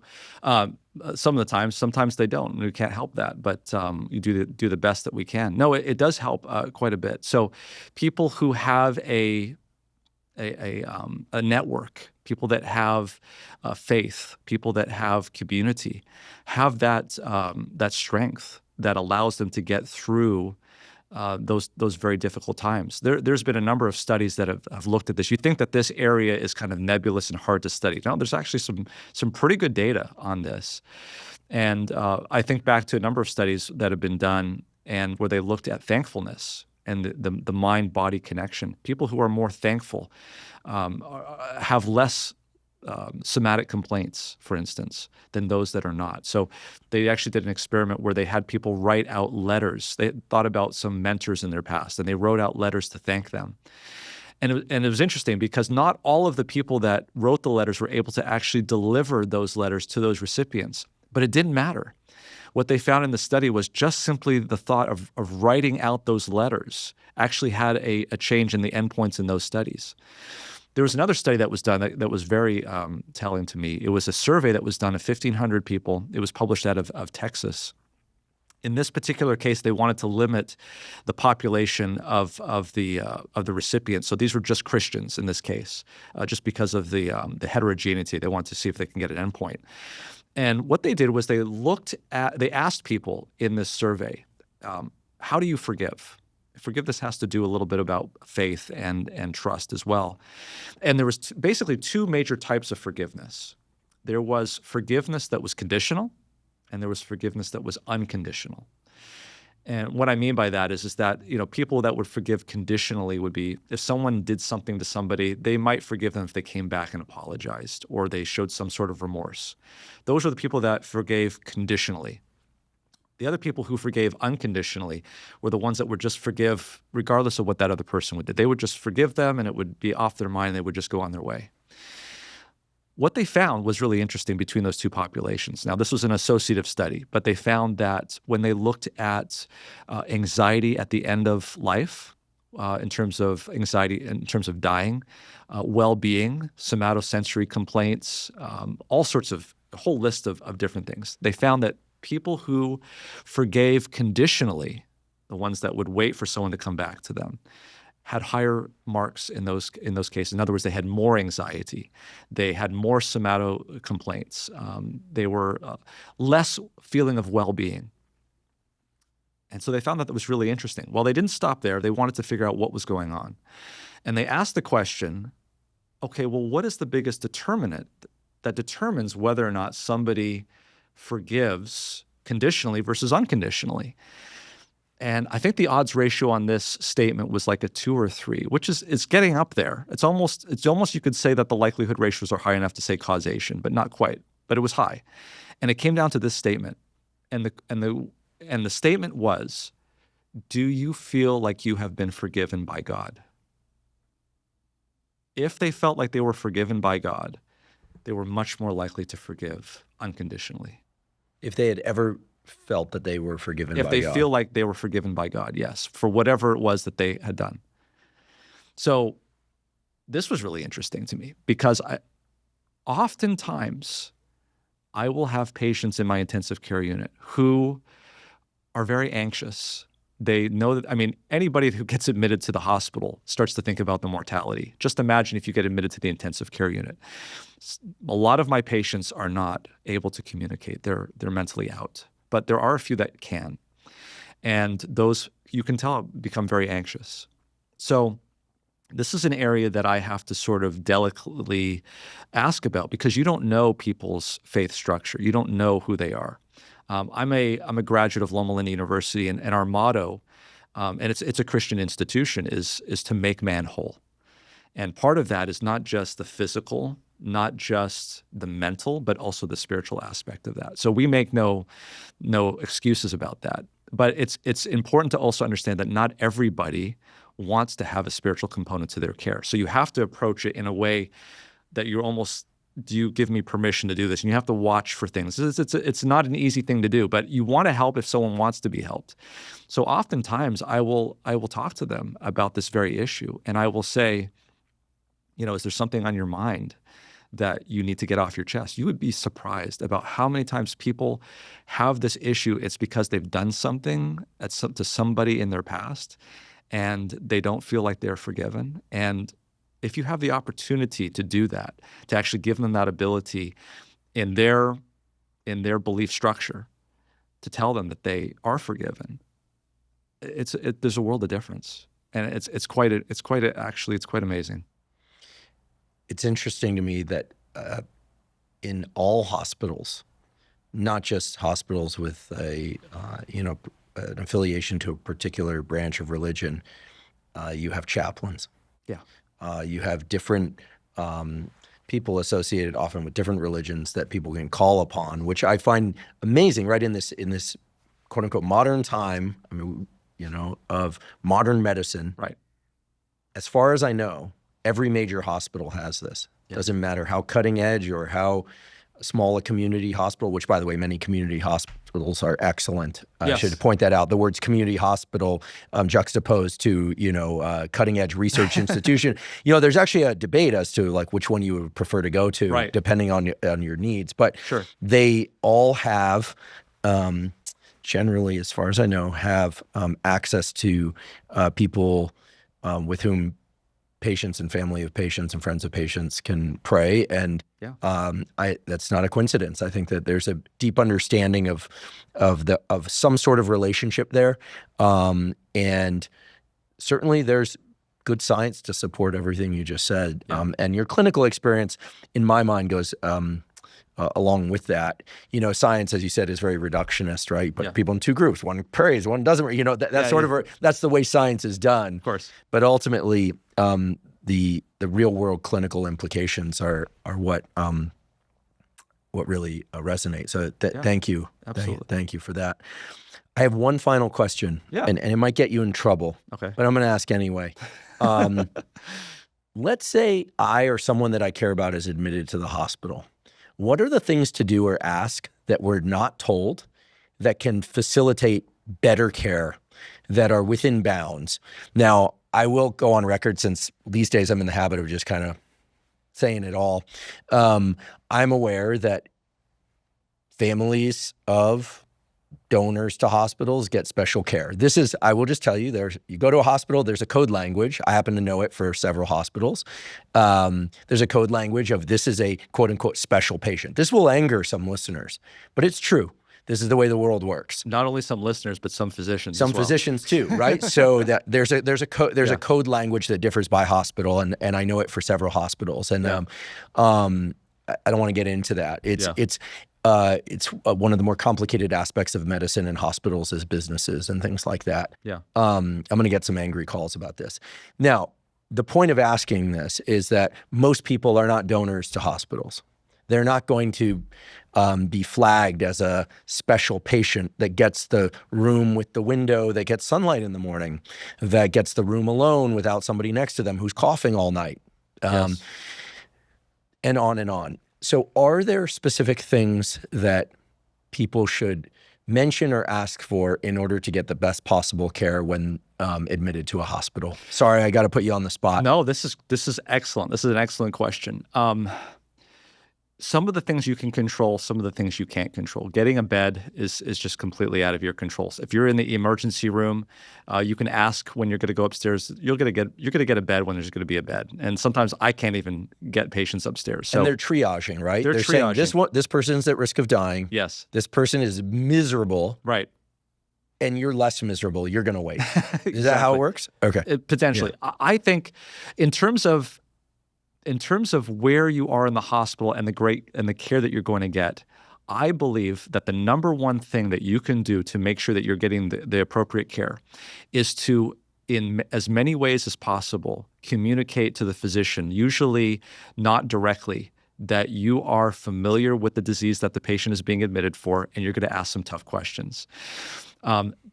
Yelling at the nurse is not going to help you. Saying insulting things to the nurse or the doctor or the staff is not going to help. It's going to make things worse. I think the number one way, and I can tell you that in terms of as me as a physician, if I'm speaking to a patient and we have a family member that is asking me intelligent questions about something, that's going to put me up on my game. That's going to make sure that I know I'm going to be ready for rounds, because you're not going to be glossing over things. They're going to be asking some tough questions. I got to know what I'm doing.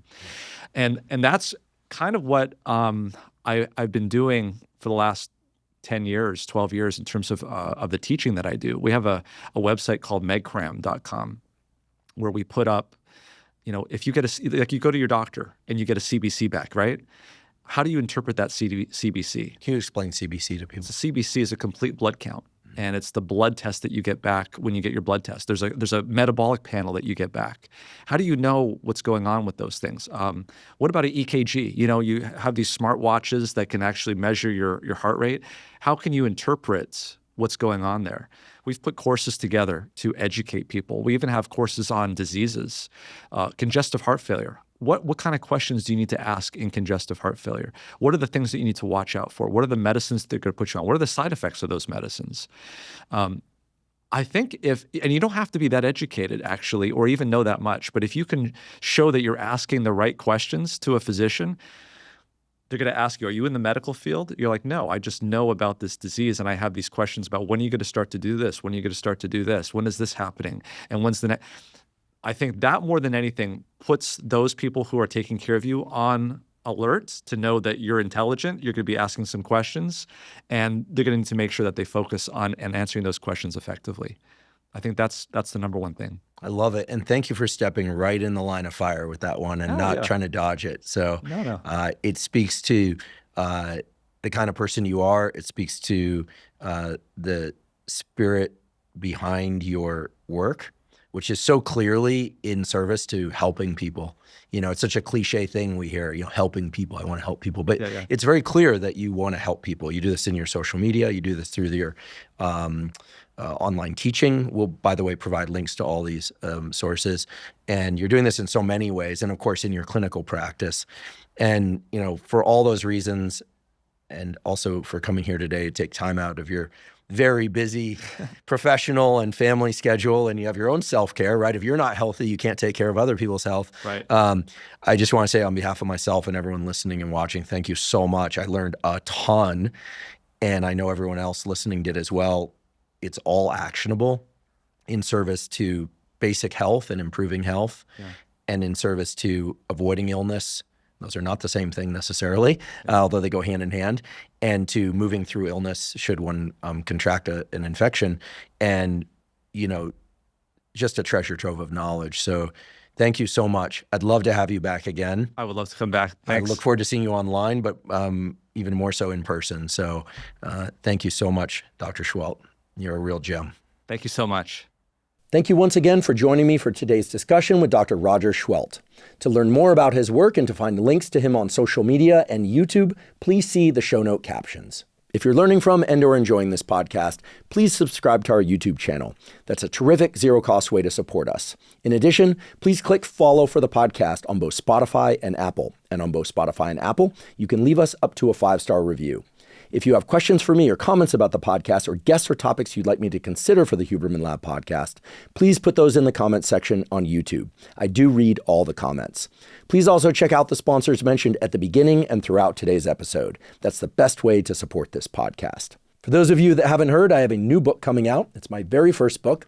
It's entitled Protocols, an Operating Manual for the Human Body. This is a book that I've been working on for more than 5 years, and that's based on more than 30 years of research and experience. And it covers protocols for everything from sleep to exercise to stress control, protocols related to focus and motivation. And of course, I provide the scientific substantiation for the protocols that are included. The book is now available by pre-sale at protocolsbook.com. There you can find links to various vendors. You can pick the one that you like best. Again, the book is called Protocols, an Operating Manual for the Human Body. If you're not already following me on social media, I am Huberman Lab on all social media platforms. So that's Instagram, X, formerly known as Twitter, Facebook, LinkedIn, and Threads. And on all those platforms, I discuss science and science-related tools, some of which overlaps with the content of the Huberman Lab podcast, but much of which is distinct from the content on the Huberman Lab podcast. Again, that's Huberman Lab on all social media platforms. And if you haven't already subscribed to our Neural Network newsletter, the Neural Network newsletter is a zero-cost monthly newsletter that includes podcast summaries as well as what we call protocols in the form of 1 to 3 page PDFs that cover everything from how to optimize your sleep, how to optimize dopamine, deliberate cold exposure. We have a foundational fitness protocol that covers cardiovascular training and resistance training. All of that is available completely zero cost. You simply go to hubermanlab.com, go to the menu tab in the top right corner, scroll down to newsletter, and enter your email. And I should emphasize that we do not share your email with anybody. Thank you once again for joining me for today's discussion with Dr. Roger Seheult. And last, but certainly not least, thank you for your interest in science.